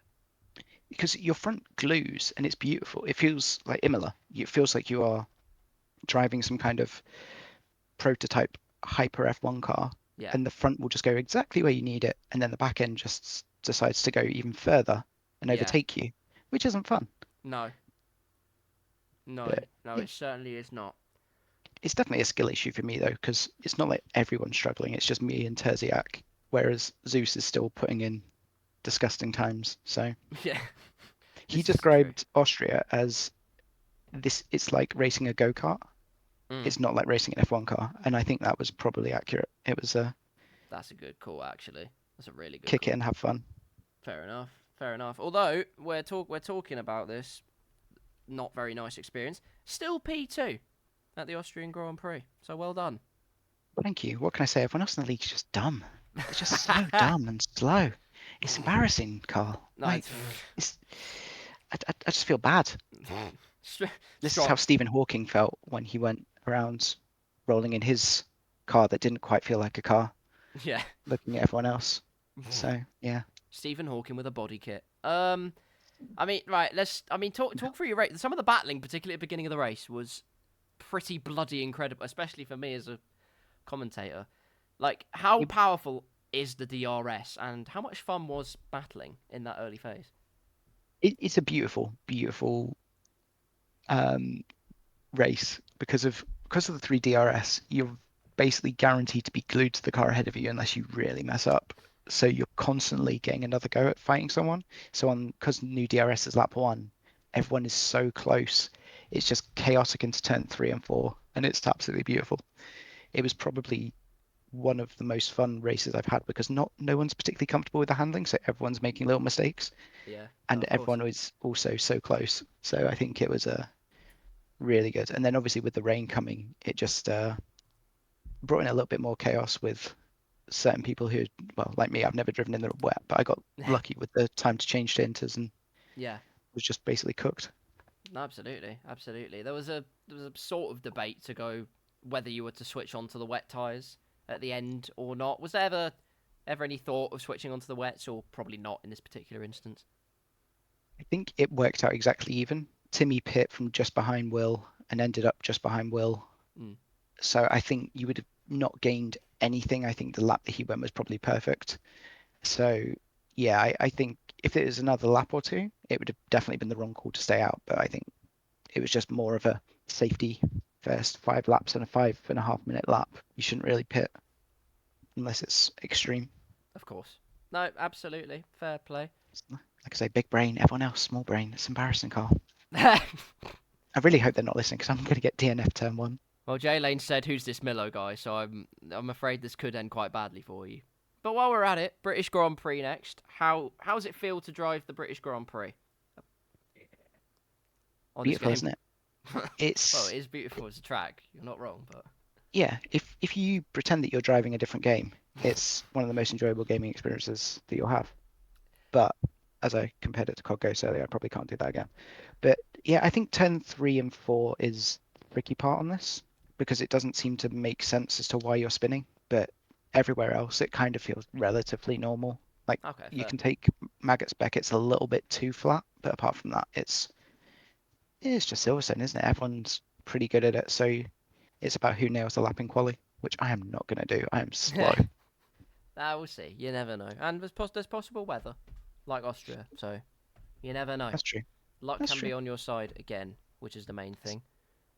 Exactly. And so can traction control. Oh, it looks like we're readying up, so I better run back before I end up Decent. getting DC'd. But I love you, Carl. Decent. I Love you love too, listening Milo. to you. Go well. Enjoy Good you. luck. Do well. Bye. See ya. There you go. Mr. Milo, everybody. Second place in the Austrian Grand Prix. Made the perfect call. Said it himself. Made the perfect call. And that was what thrust him up into the big battle. Jay Lane said, "I'll see you in P12, P11, P12, Milo." Oh, no. And Dirk, don't worry. I did read what you said. I was doing the interview at the time. Will you join some of us for pro clubs this Wednesday? Depends on what time. I'm pretty sure I should be able to. Just let me know. Let me know what time it will be, and I will be there. I will be there to do pro clubbing. Pro seal clubbing. Anywho, we have readied up. It is the British Grand Prix. Everybody's favourite. Think about 9 UK time, maybe 8. I think that's probably possible. I think that is probably possible. I will let you know in any case, but I think I should be there for it. So there we are. Get ready for me to absolutely not cook on pro clubs. But that's a conversation for after this Grand Prix. Ladies and gentlemen, short qualifying for Gran Bretagna is about to begin. It can mean everything to qualify well here, although given the DRS battles at Austria, if it's that powerful round Britain, anything can happen. Absolutely anything can happen. Into the pit lane we go, and maybe this time, and quote, Dirkle's toes might be first out onto the track. Or not. Or not, but we shall find out either way. The British Grand Prix. Motor racing heritage, for lack of a better term.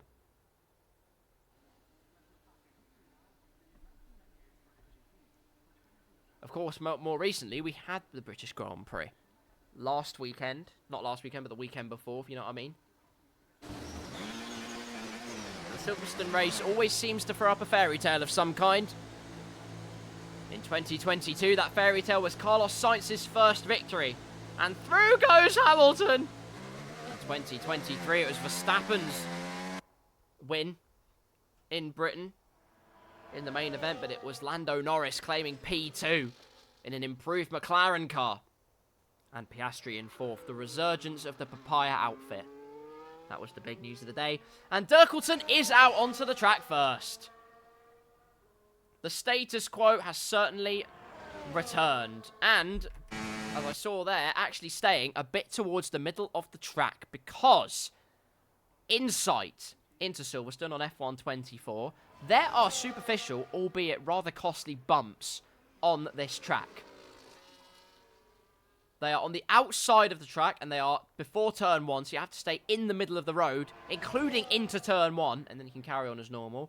And on the outside, at the end of during the Wellington Straight. And then you can sweep across and take the normal racing line into turn number 5? 3, 4, 5, no, 6. Turn 6, my apologies. Has to be turn 6. What a stupid man.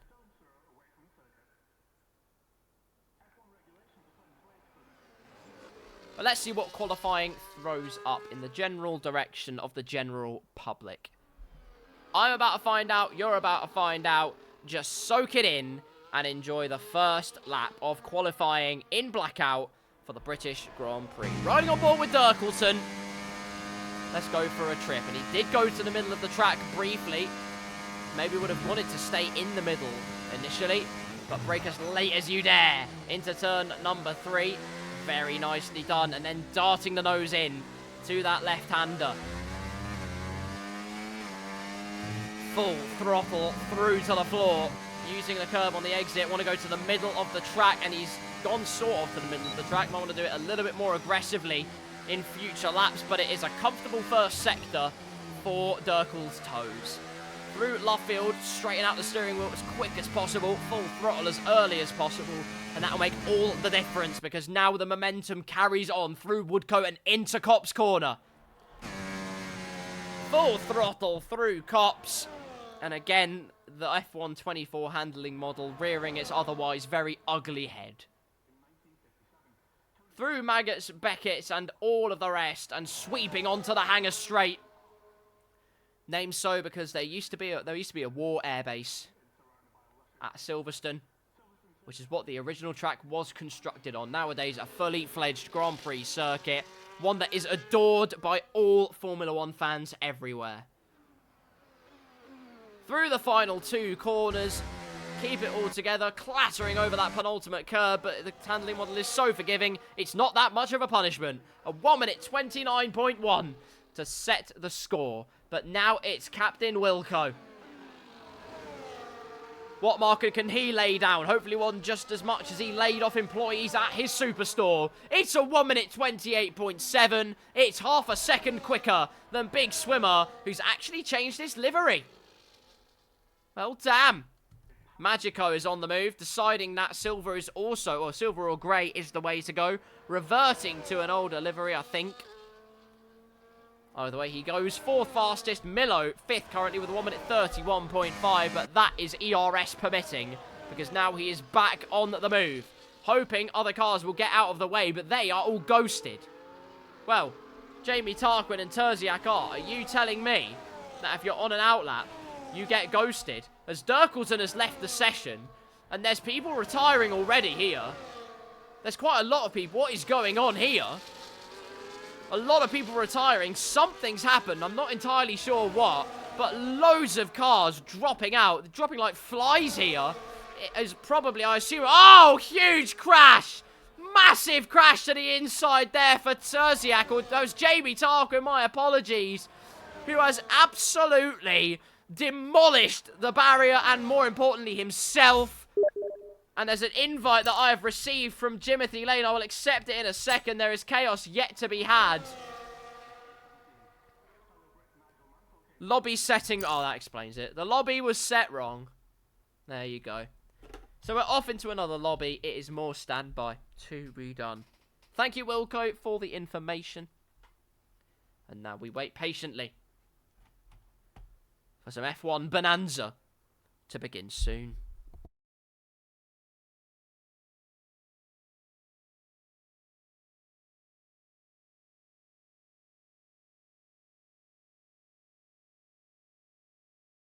Just muted my microphone there so I can actually gain some resuscitation into my throat. We're going one shot. Oh! One shot quali, you say? One shot quali, so I don't have time to do some Mario gambling. It's going to get even more tasty than that. I have to set myself to spectator. Otherwise, I'll be driving in a game I otherwise don't know how to play. Should I actually... No, I'm not going to do that. No, I'm not going to do that. I'm not going to do it. Because that would be irresponsible and terrible. One shot quali it is, then it's 26 laps of the finest British Grand Prix Blackout racing for you all to enjoy. I'm going to quickly get a drink of water, and then I shall be back.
Some of us are hydrated by water.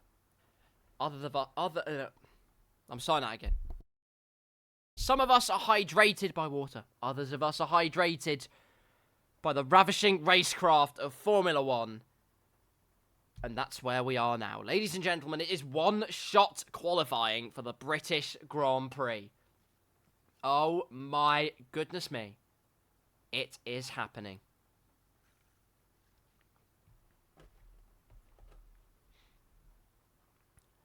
Five seconds to go, and they do not immediately start. They have time to choose the setup. Don't press anything, otherwise people will hate you, mainly in the driver's chat. We're in the pit lane, and I'm looking at that timer at the top, and someone has pressed start immediately. They are going to get stones through their window. In fact, probably rocks, nay boulders, nay a whole cliff. They have incurred the wrath of many a driver. However, it does mean we get underway much sooner. And then I have to try and keep track, just like at the French Grand Prix, of who is actually fighting fiercely at the front. All will be revealed. We go underway right now. P1 currently is Derek Dirkleton, and he is certainly carrying on that way. Through turn number one, it's changed. Wilco now the man, up at the front. hardly anything to separate those through the first couple of corners. Thanasi already finding himself at the front, although it's now Jamie Tarquin who takes the reins of this big Blackout carriage, which if you take the acronym is quite offensive. Down the straight, Buck 57 again making his way through up to the front. Is that though just because he's running lower downforce? We don't know. Straight line and traction control at the disposal of Jamie Tarquin, and he is planted as anything. Saving his overtake a little bit. Perhaps a bit more to use than you might think, but full throttle through cops. That was clean as you like. Thanasi hot on his heels though. Timalele down in P9 at the moment. Milo's in 15th, and it's because he's invalidated. J-Lane is in 14th, not because he's invalidated. I'll let you figure out the rest. Down the hanger straight, past the Salesforce side, it's Jamie Tarquin, who currently runs for pole position. My husband up in 5th. Currently, this is not a drill. Spectator engine sounds doing the business as through the final 2 corners we go, and suddenly there was a change for P1, but out of the final 2 corners, Jamie Tarquin is a pulse. No, he's not. Thanasi's stolen it at the final corner. 400ths in it. And that is a rather crushing blow, emotionally and morally, for Jamie Tarquin. He thought he had it covered. Well, he didn't know what he had coming his way. Thanasi P1, Jamie Tarquin P2, Stark P3 once again. We know how well he did last time. Wilco 4th, Tim 5th, Buck 57 6th, Terziak 7th, Buck 28th, Big Sam 9th, Dirkleton 10th, Magico P11, I am proud of you, my husband, Maximus 12th, Vulcan 13th, J-Lane 14th, and Mr. Milo, the only driver to invalidate their lap time, plumb last. But it's a 50% race around Britain, and anything can happen.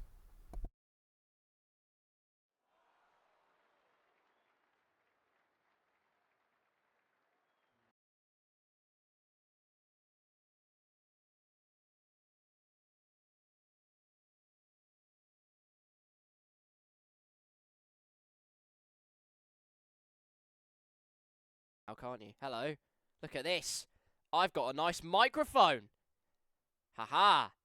Now this is where it's going to get slightly interesting. Ladies and gentlemen, I'm using my commentary headset microphone for the first time. I don't know what the volume is like in the grand scheme of things. What I do know is that my monitor volume is going to blow my ears off. So I'm going to just change that quickly. Was P5 till my last turn. I know, I literally saw you in P5. I was about to go ape. I was about to go ape. Which is not good because I'm supposed to be doing a commentary. I can't be playing on apparatus right now. That sounds even more dodgy. We're going to ignore that and move on. Look at this. I can't even mute my microphone to make a joke here. I'm going to turn it up a tiny bit more. And then we shall get underway. Look at this. The tension building at the British Grand Prix.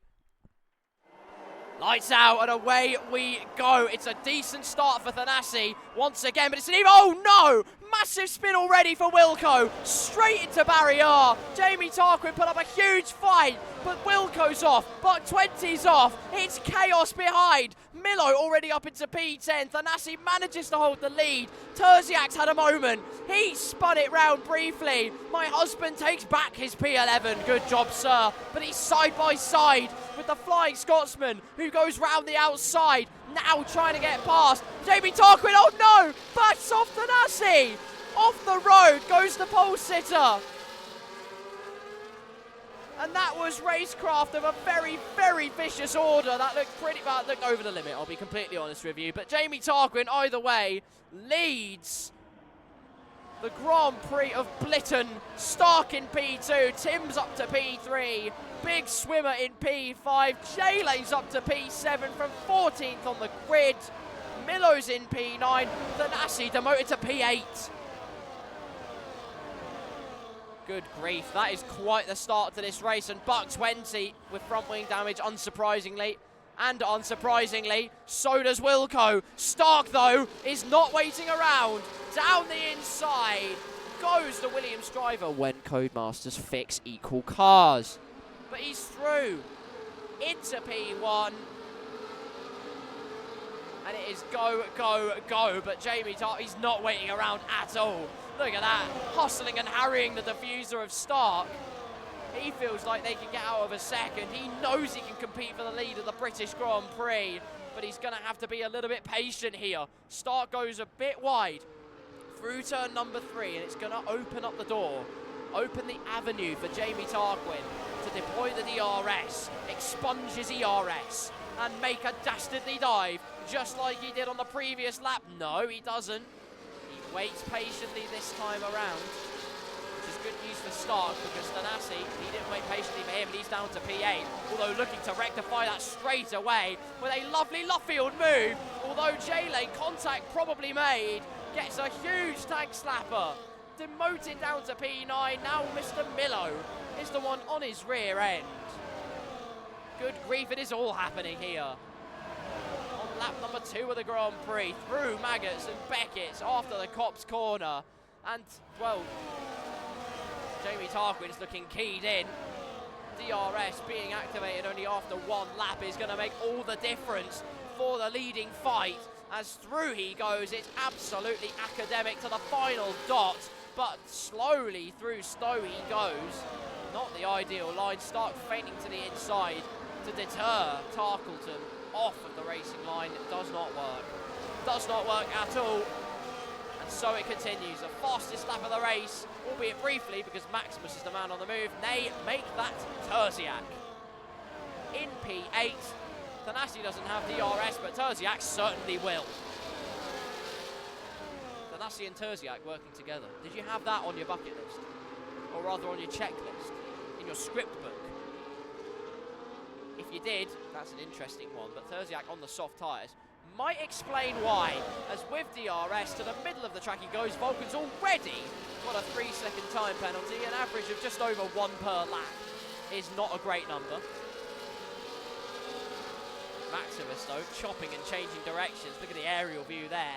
As Terziak sweeps through, you can see Maximus having a go at Big Sam. On board with the Irish driver, drops it to 7th gear, using the high revs to good effect. To have that proper purchase of power, Stark managed to hold the lead as well, or retook the lead anyway, but it's a futile effort. Resistance is futile, especially with DRS and slipstream. It was outside before, make that inside this lap. Jamie Tarquin again goes through into the lead of the Grand Prix, but Stark, with huge momentum, has the inside and defends well into the final 2 corners. And onto the Hamilton straight they go. And the man of royalty up at the top is Stark. Terziak with a crushing fastest lap.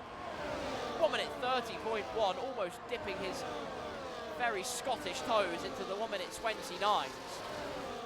Is P7 currently, but looking for more. Big Sam is holding down P6, but probably not for long. Maximus did make a move on Big Sam, quite obviously, because Big Sam was in P5 and now he's in P6. Call me Wheel Boxton. Terziak all over the back of Big Swimmer. Going for a narrower line is Big Sam, but will that expose him a tiny bit? He chooses to go wider at Luffield as a result, and it's a decent exit from Terziak. All about how you save your battery from here. How much is Big Sam on? Actually, now we think about it, he's got bloody tons of it. Bloody tons of it. Got so much battery, it's not even funny. Good grief. Onto the hanger straight once again, and while Stark has the lead for the time being, again, it's only going to last so long. I feel like I've been here before. Have I been here before? It was outside last time, make that inside this time, but with a touch of Tim for good measure, but holding it round the outside with superb, monumental momentum is big old Stark, and Thanasi's had a moment, made a mistake, sends Milo up into P8. J-Lane now nipping at his heels like a hungry alligator for that 9th position, but not for long. Thanasi has recomposed himself, he's got to grit his teeth and continue to carve away at the confidence, because that is what's going to be the difference maker. Stark has it by the oil tanker, by the wheelbarrow full. DRS again down the Wellington straight, but it's so short. Do you even want to have a go? Another yellow flag, and Wilco is having an absolutely terrible time at the British Grand Prix. What is going on? There's no front wing damage at least, but kicks up a huge plume of dust. And on his way he goes, but it's 16 seconds he drops to buck 20 and all of that. And it's a sad time for Captain Wilco. Anyway, back to the front. This is where things get spicy. Look at how much momentum Jamie Tarquin had through that first part of the Maggots and Beckett's complex. Going to ride on board with the man in hot pursuit. Now very much not in hot pursuit because it's gazumping time. Through into P1 he goes, and Tim has gone through. Tim Alele had the inside. Starks had a huge moment there into the corner. When the contact was made, the angle was against me for that one. He probably did, considering how the machine he was driving speared off far into the runoff area. But he's from P1 to P6 for Stark. That's devastation for him. Jamie Tarquin, after all his hard work, thought he had P1 in the bag. Tim Alele had the criminal mindset to say theft is an option and took that P1 and has now tried to run with it. Unfortunately, the man in pursuit, Jamie Tarquin, said no sir, and the bumps on the outside have not been kind to Tim Alele. Through goes Jamie Tarquin. Like I say, you can see just on the onboard of Jamie Tarquin, you could see how much the car of Tim Alele was bobbing up and down on the outside of the track all the time. That is slowing down that Mercedes driver, or not Mercedes, because Codemasters can't do equal cars, you plebs. If you ever needed an illustration though, that would be it. And we'll look on board again, I'll just illustrate it for you even more, as Tarquin sliding through, just carrying too much speed initially, getting it together for the last part of Maggots and Beckett's, but where before it was Tim and him. That, by him I mean Jamie Tarquin, going for moves. It's just him on this lap, through into the lead of the British Grand Prix. It's all switch as Stark has moved up from P6 into P4. It's all to play for, and look who's at the back of the queue, waiting to pick up the spoils, albeit with a front end pointier than the edge of a protractor. And by an edge, I don't mean the semicircular edge, before you try and be smart, I mean the literal corner bit, because it's a semicircle. Down the inside goes Terziak, he's not waiting. Brilliant send. Through he goes into P6, I was about to say P3, because poetry seems to be the way. DRS this time though. To the middle of the track, they should all go. And almost thinking about a move to the inside, definitely thinking about a move to the inside, is Jamie Tarquin. Has the outside line, can plant the traction down, use the momentum, and back into the lead he goes. Lap number 7 of the British Grand Prix, and Stark's going for it. He wants that lead, he's absolutely not going to let it go. Fueled by the desire of top honours at the British Grand Prix, but only so much. Absolutely leathering the battery is Buck 57, but he's going to leave himself a bit exposed here. Saving it through the Maggots and Beckett's complex. Stark is going to drain the Energizer Bunny like there is no tomorrow.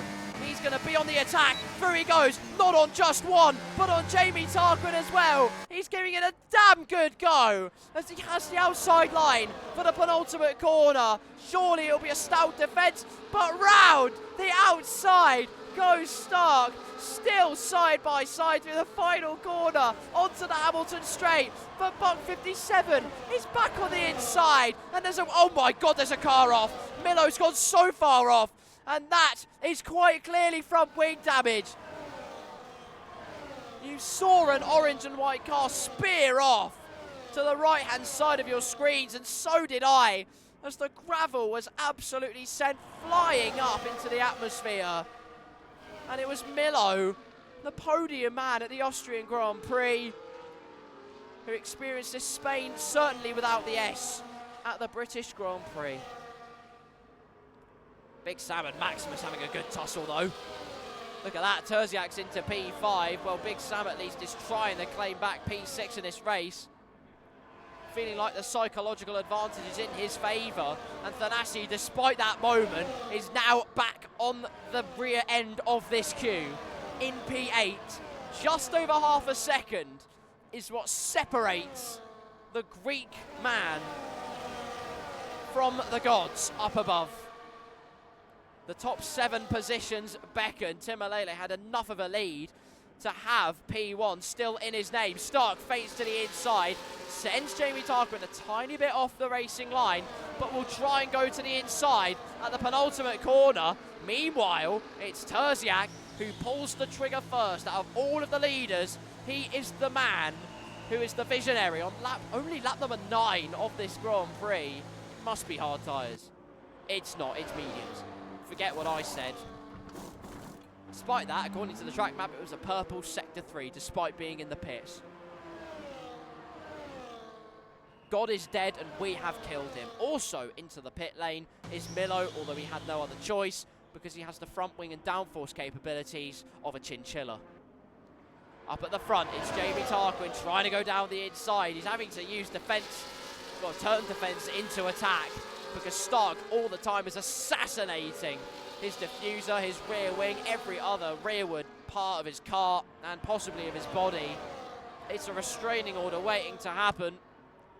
But Stark is he's primed in position to make sure that he can take all of the spoils into Maggots and Beckett. And the mistake from Jamie Tarquin was all that Stark needed as Magico gets a 3 seconds time penalty for multiple warnings.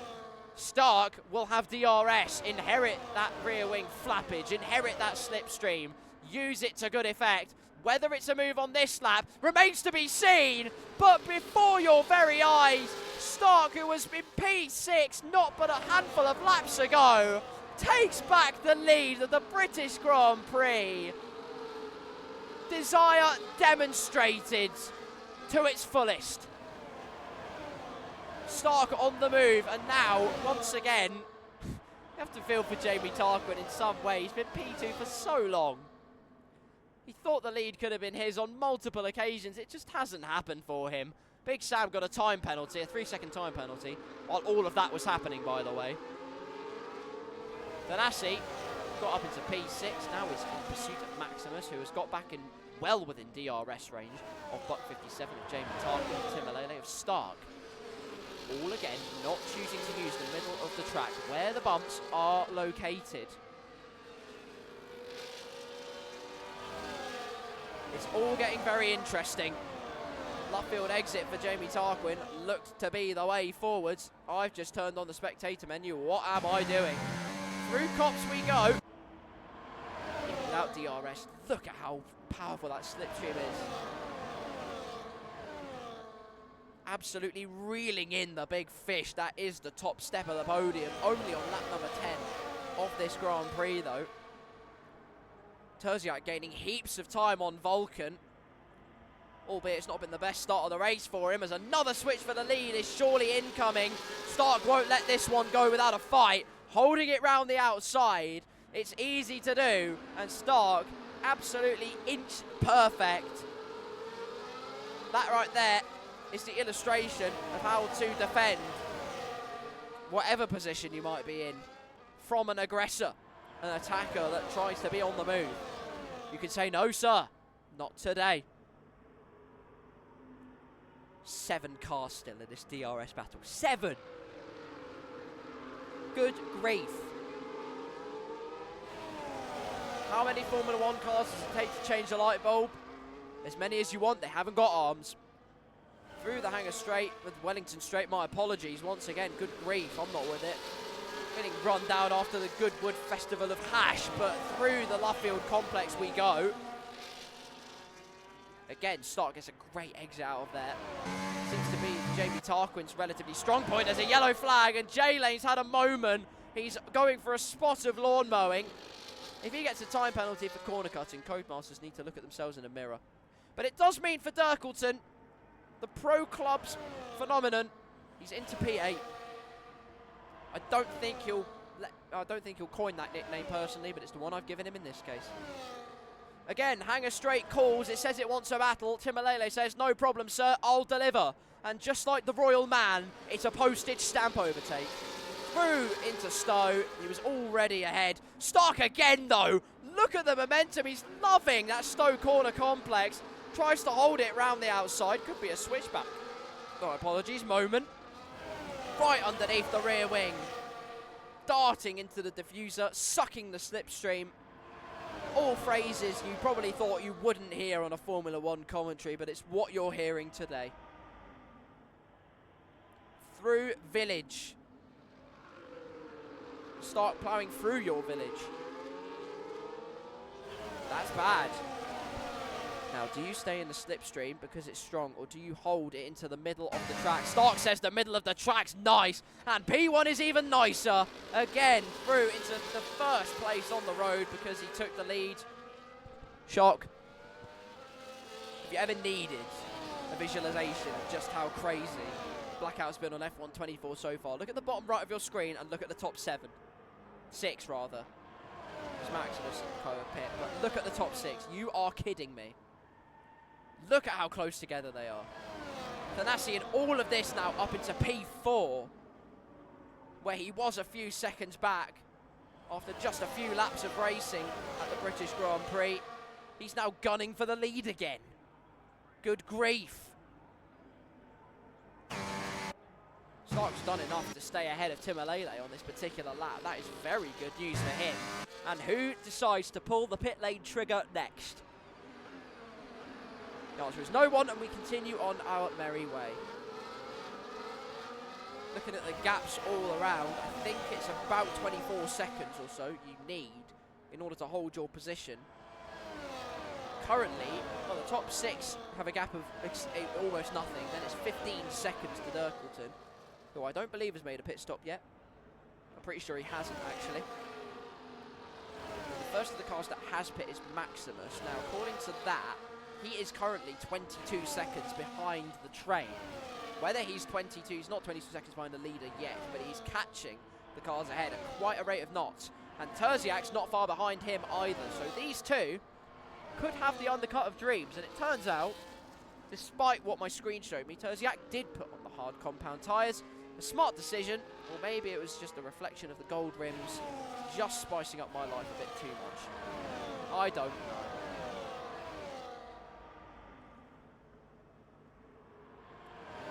The Maggots Beckett's complex once again, and Jamie Tarquin is out of DRS range. I think he was still in it. In fact, I'm sure he was still in it at the beginning of it, where the detection point was. But no DRS open. It will be an easy avenue through, not just for Thanasi, but for Buck 57 as well. The Red Bull teammates 3 and 4, where they were 1 and 2 at the Austrian Grand Prix for a time. They will absolutely take 3 and 4 at this particular stage. As through goes both Red Bull drivers, they now can begin their conquest for the top 2. Timalele and Stark battling all the while. They've held each other up, actually, quite a bit. Half a second, quite a bit by that. As into the first sector they go once again here. Oh no! Buck 57's had a moment.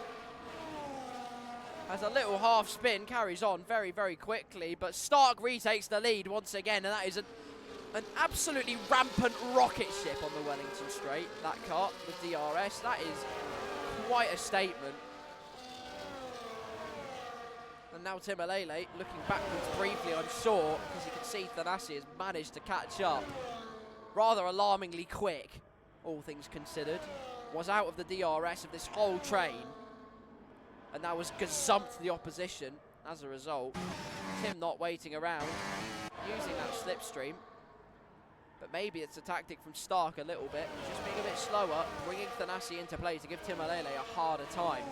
The more that they can battle, the better for him. Thanasi not burning any battery. Timalele probably didn't have to do so either. Once again, it's a gold first class stend around the outside, because Stark is coming into the pit lane, as is Jamie Tarquin. And now, what are the pit lane speed limit settings? I want to know where your guide dog is. Jamie Tarquin sets the fastest lap in the pit lane. You are joking me. That is quite funny. Is that because there's no speed limit in the pits? Maybe it is. Stark's come into the pits. Who else has come into the pits? Turns out Buck 57 is his honorary teammate. Unbelievable. Let's see where Maximus and co are in all of this. Stark is just emerging from the pit lane, and Maximus has just come out onto the Hamilton straight. Round the first corner he goes, and he takes a provisional top 4 in this Grand Prix. He's out ahead of Big Sam, and Terziak is out ahead of Buck 57 and trying to get past Vulcan as quickly as he damn can. Using the switchback, it could be an overtake that isn't on a straight. The answer is no, absolutely no chance. Vulcan with DRS, Terziak get to the middle of the track, and you are going to fly through. Down the inside he goes, and that is P9 for the Flying Scotsman. And even higher honours beckon up ahead.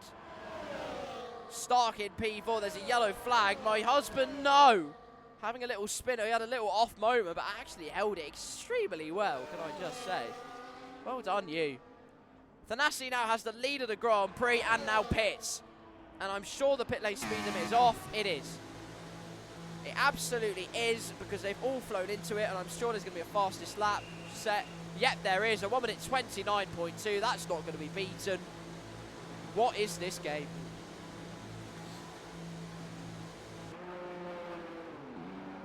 Into the pits they go, and it's going to be soft tyres for Thanasi. For Timalele, I can't tell. Cope and Seethe. Where is Mr. Stark? Through the final corner he goes. He's on the soft tyres, and it is going to be the undercut that Stark needs.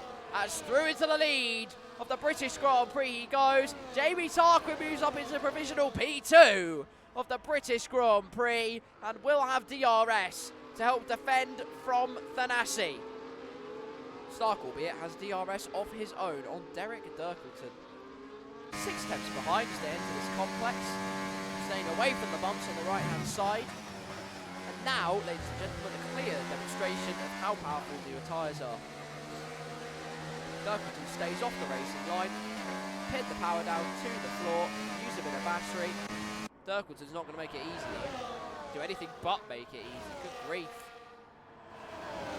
Through Cop's corner, buys your time safely, use a bit of battery once again. Nope. They're all waiting patiently. They all want that DRS from Dirk, but through the Maggots Beckett's complex, he's just going to hold them up so much.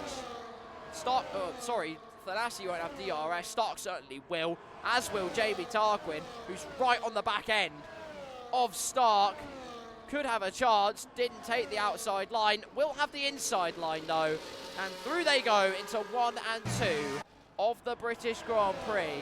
Dirk still choosing not to pit, which means the next person to get briefly frustrated by him is Thanasi. Smartly though, compromises his own line to go for the switchback. Jamie Tarquin will get the fastest lap. Holding the inside is Thanasi. Down the inside he goes. Dirk holds it really well round the outside, but for how long? As diving through goes Thanasi. It means Timalele has the outside line and is shown the door by Derek Dorkleton. I don't mean Dork, I mean literally door in his name, so shut up. No DRS for Dirk. Means Timalele has the perfect opportunity to breeze through. Down the inside he goes, and life feels good for him. Lovely tubbly. All is well that ends very well. As Big Swimmer now, the man on the move. On the inside of Woodcote, I'd suggest getting through sooner rather than later. You don't really want to be held up by Dirk, I'll say that much. Not necessarily because he's a bad driver, he certainly isn't. But actually just purely because he's on the older tyres and you're going to lose yourself quite a lot of time. Although Dirk did get the DRS, so not all bad. That's a huge, albeit brief, snap.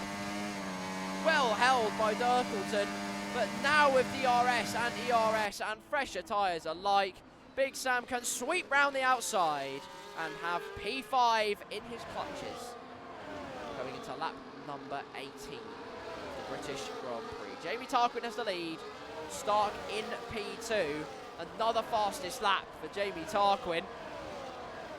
Has to try and keep it up though. They'll have to keep it up. Thanasi behind them is flying, even without DRS. Through turn 1 we go. The ebbs and the flows at the Silverstone race, at the British Grand Prix, is absolutely bananas. 1.4 seconds. Stark will go to the middle of the track and go straight past with DRS. A purple sector 1. As down the inside he goes, extending the gap, albeit briefly, through the Luffield complex, losing a bit of time to Thanasi, but gaining it at the exit by 2 tenths. Using each other's slipstream very cleverly here, these two pulling themselves away from the main threats behind them, being Thanasi and Timalele, who will honestly want to start working together probably. In fact, not probably, definitely. If they want any chance of resuscitating their hopes for the top 2, they're going to have to think of something different. Dirkleton's done really well to stay in the DRS of Big Sam. Fair play to you, sir. That is some great pace. That or Big Sam just didn't have a great lap. Possibly a mixture of both, but well done you anyway. Lap number 19 of the British Grand Prix. Jamie Tarquin wisely chooses not to go for a move into turn number 1 at the risk of losing a stupid amount of time into this complex. No DRS again for Thanasi. He's going to have to wait a little bit longer here. But finding some great pace through the village complex. Now within a second. Doesn't even need Timalele's DRS. And it's probably because he is going to slam that battery into Kingdom Come.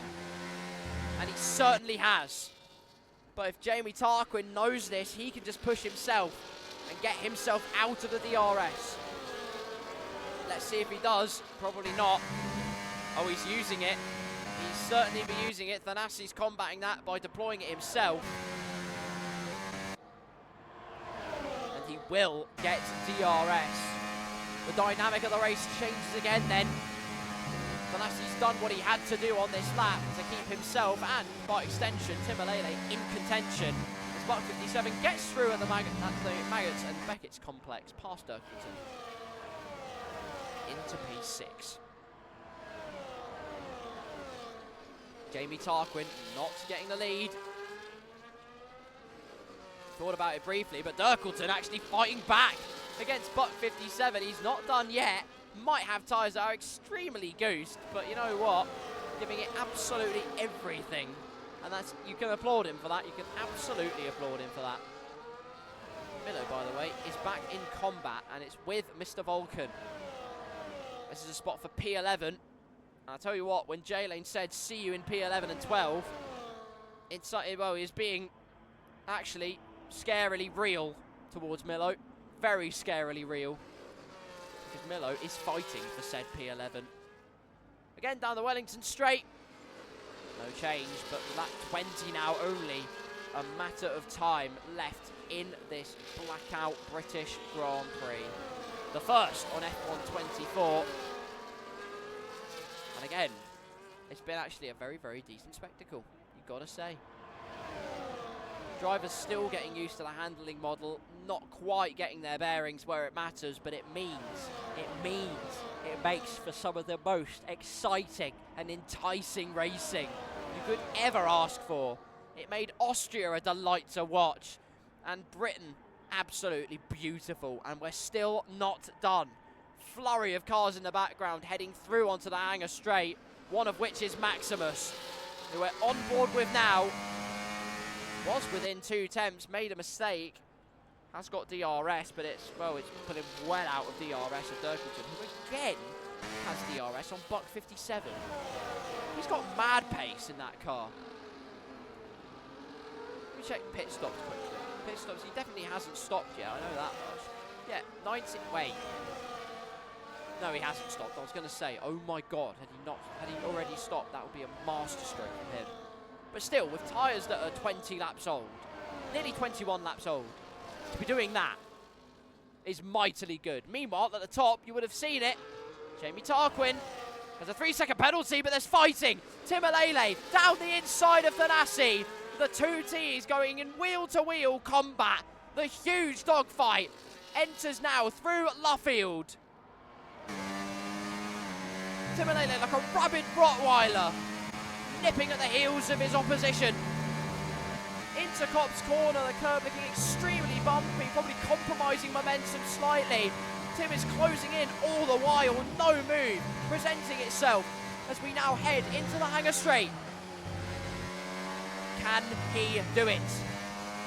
Much more battery to fight with. Thanasi trying to turn defence into some sort of an attack. It's going to have to be full-on dastardly defence, but Timolele wins the dogfight, rewarded with biscuits, and more importantly, P3, a spot on the podium, belongs to St. German, and those that are patient will reap the rewards. They say it's a virtue, and it is proved right there with a fastest lap for Timolele, a 29 flat. But Dirkleton hasn't pit yet and has been unable to cook a sizable lap time. So, don't believe everything you see. There are plenty more twists in the tail, which is painful for my pet cat. Lap 22 of the British Grand Prix. And again, Dirkleton doing absolute wonders by staying within DRS when he, considering the age of his tyres, probably shouldn't. But he has anyway. Getting a good exit, making other drivers' lives living hell. In many ways, you love to see it. Maybe there is a reason to pit on lap number 1. Jamie Tarquin's made a huge blunder at Cop's corner, and Timolele has been sent through, pretty much waved through, and he says, thank you very much, I'll happily take that one. Flying through Maggots and Beckett's. Now he's the one with DRS. He's the one that has to fight it out with Stark. Another yellow flag. I think it was my husband again. Yes, it was. Oh, no. Staying to the middle of the road through turn 1. He's got the memo. Go on, lad. He has absolutely got the memo. Staying off of the bumps on the outside of the corners. Stark remains in P1, doing everything he needs to do with half a battery at his disposal. Basically able to counter whatever's going on from the other drivers. Lots of tyre squeal and squeaking as Dirkleton crosses the line and probably sets his personal best lap. But he will have no doubt strap on the soft tyres, and J-Lane I think will go past, but it will mean he can go in hot pursuit with extremely and significantly fresher tyres. For P9 it will be at this Grand Prix. It's not going to be a huge margin he has to make up. Through goes J-Lane on the right-hand side into P9. The gap that Dirkleton has to overturn and overthrow is just about 5 seconds. Can he do it? Well, that is the question, and we'll have the answers very soon indeed.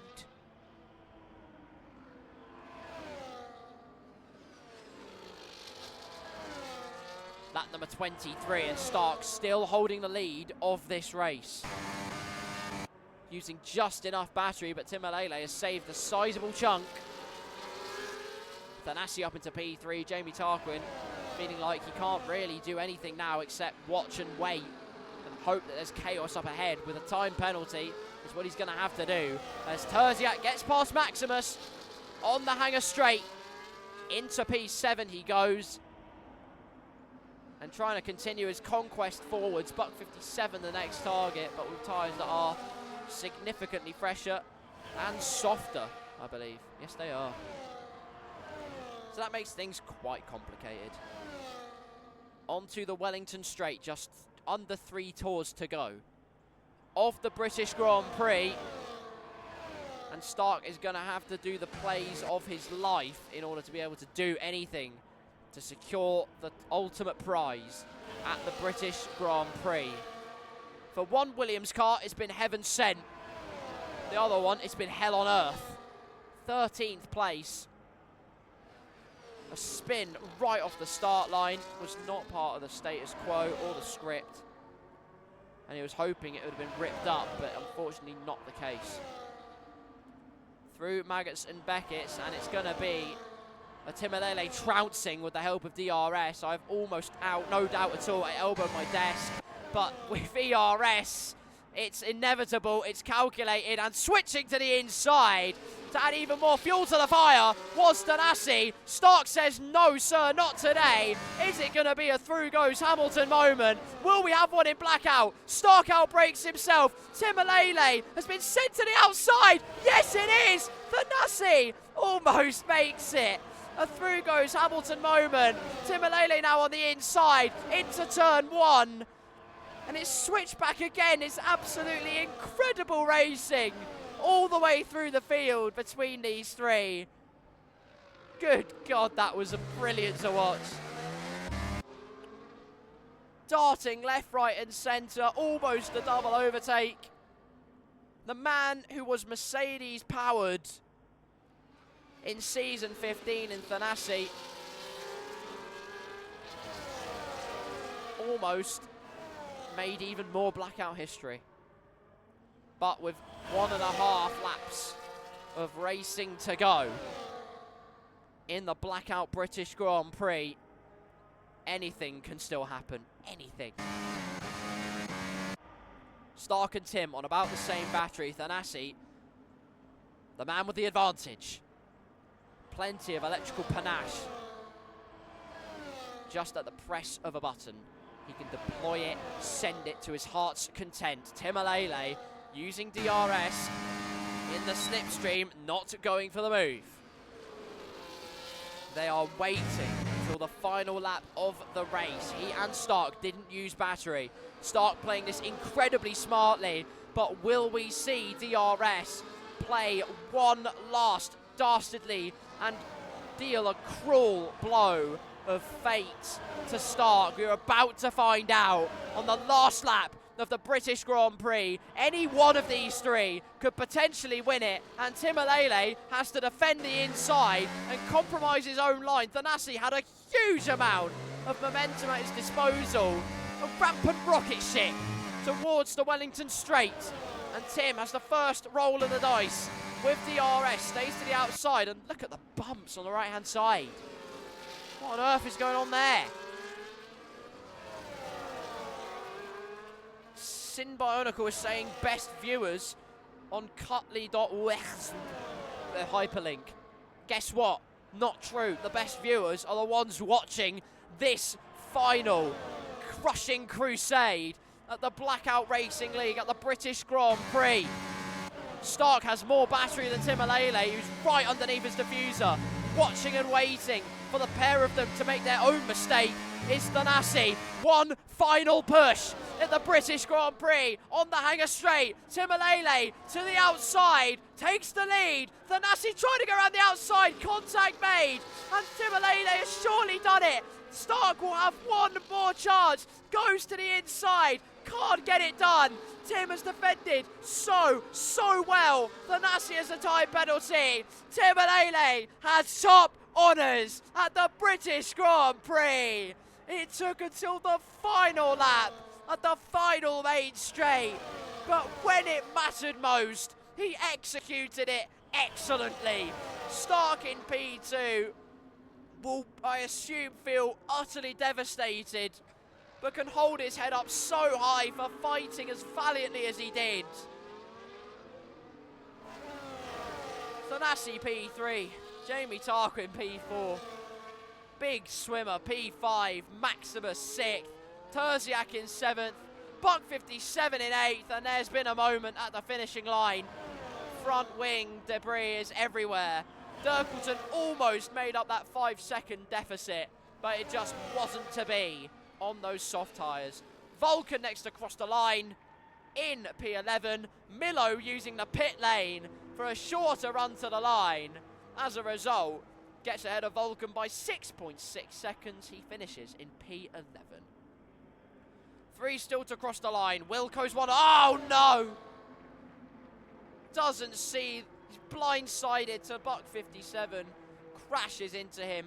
Buck 20 next to cross the line and gets through luckily safely, albeit running over a piece of the carbon fibre that remained from the graveyard on the Hamilton Straight. My husband Magico, the last one to cross the line. A good effort and still a point to your name. And again, What a race at the British Grand Prix. What a race. And just like last week, Thanasi won the first race, Timalele won the second race.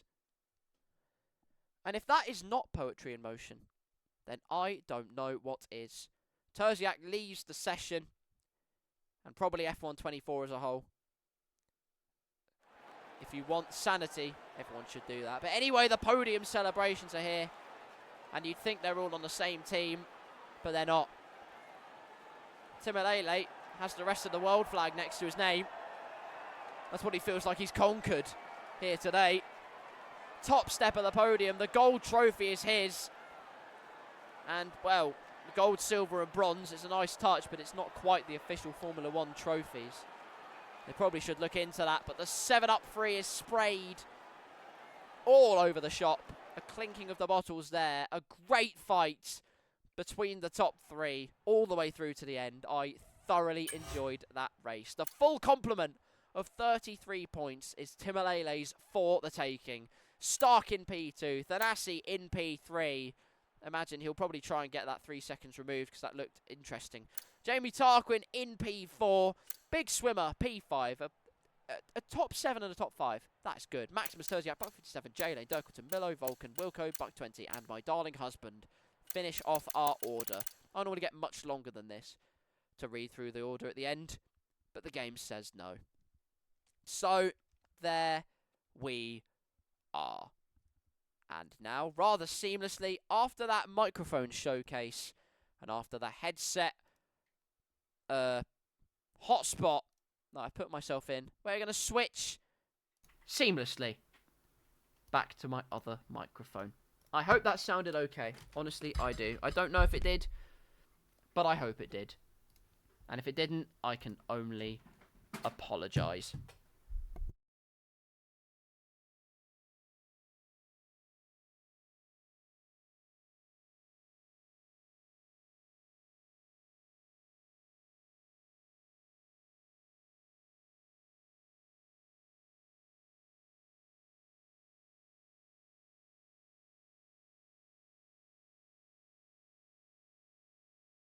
So, news of the day is we might have some clips to look at.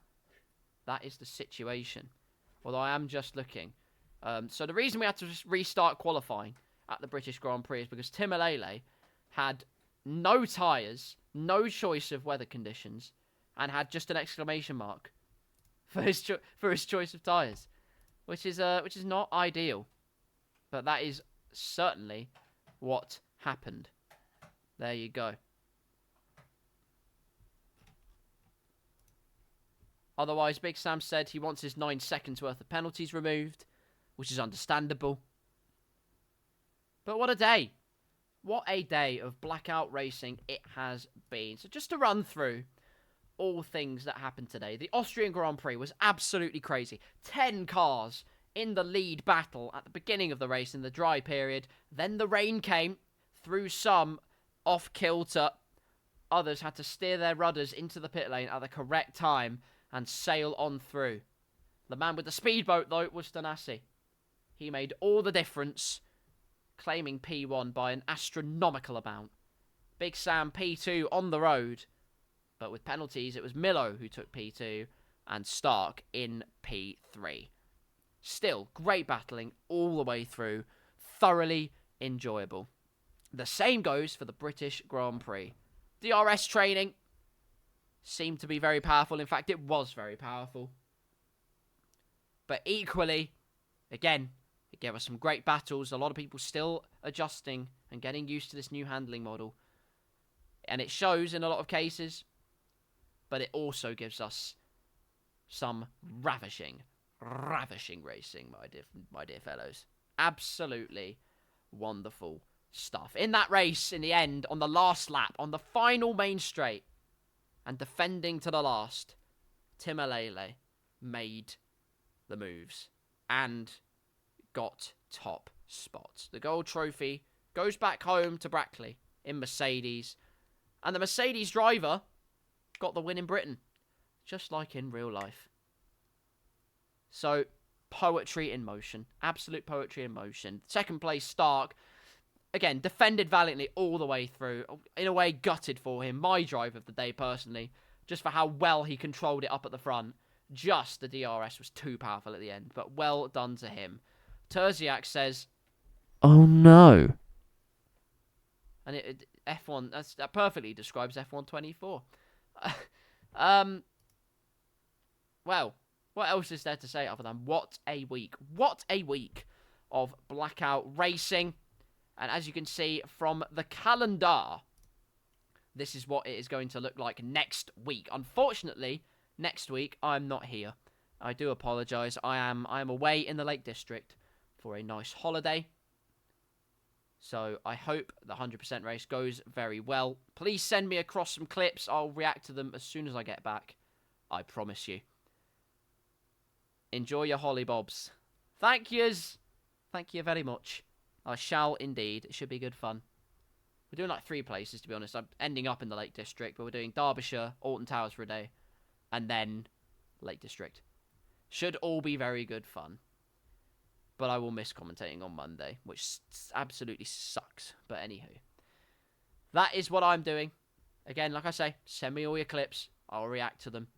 I will be back, though, for the 29th of July for Hungary and the Belgian Grand Prix. You're very, very welcome, Terziak, and it is always a shout. No, you're very welcome. Like I say, as always, my Monday evenings should and would consist of doing nothing else, because it is what I enjoy the most. But alas, I do have to do some other things occasionally. So, that will do it. And my voice actually made it. I genuinely cannot believe my voice made it. That is quite unbelievable. I'm going to go and rest. Actually, I'm going to go and drive some F1 23. Maybe some 24. Like I say, I'll get round to, like, properly sweating it out and just seeing if I actually enjoy it. But I'm not holding my breath on that one. All that remains to be said is, Blackout, thank you. Thank you, as always, for allowing me to commentate. This drop is too fast, so I'm just going to waffle on a bit. Thank you to Blackout. It's a pleasure, an honour, and a privilege, as always, to do it for this wonderful racing league. I've been commentating for them for over a year now, and every time it feels like the first time. And that really is the biggest compliment I can ever give. Other than they are all a bunch of legends. And I would not have my Monday evenings any other way. So a huge thank you to them for allowing me to commentate on this racing. Well done to all the drivers. Firstly, for all finishing the race. And secondly, for giving some absolutely thrilling racing for me to commentate over. All the better for me, and all the better for everyone else watching. And all the better for all of you when you watch it back later. Magico just says lol. Yeah. It is what it is. I'm still proud of you. I'm always proud of you. Don't ever forget that. So, off I go. Off I go to do whatever it is I do. Yeah. Like I say, thank you very much for allowing me to commentate Blackout. Thank you all for watching, listening in, whatever it is, whether you are invested in the racing, whether it is a background thing, just in the background, because that's what background is. Either way, thank you very much. Follow my social medias. They are on this little screen here. Made by Magico. I'm on Twitter and on Instagram. More likely to find me on Instagram. Go there.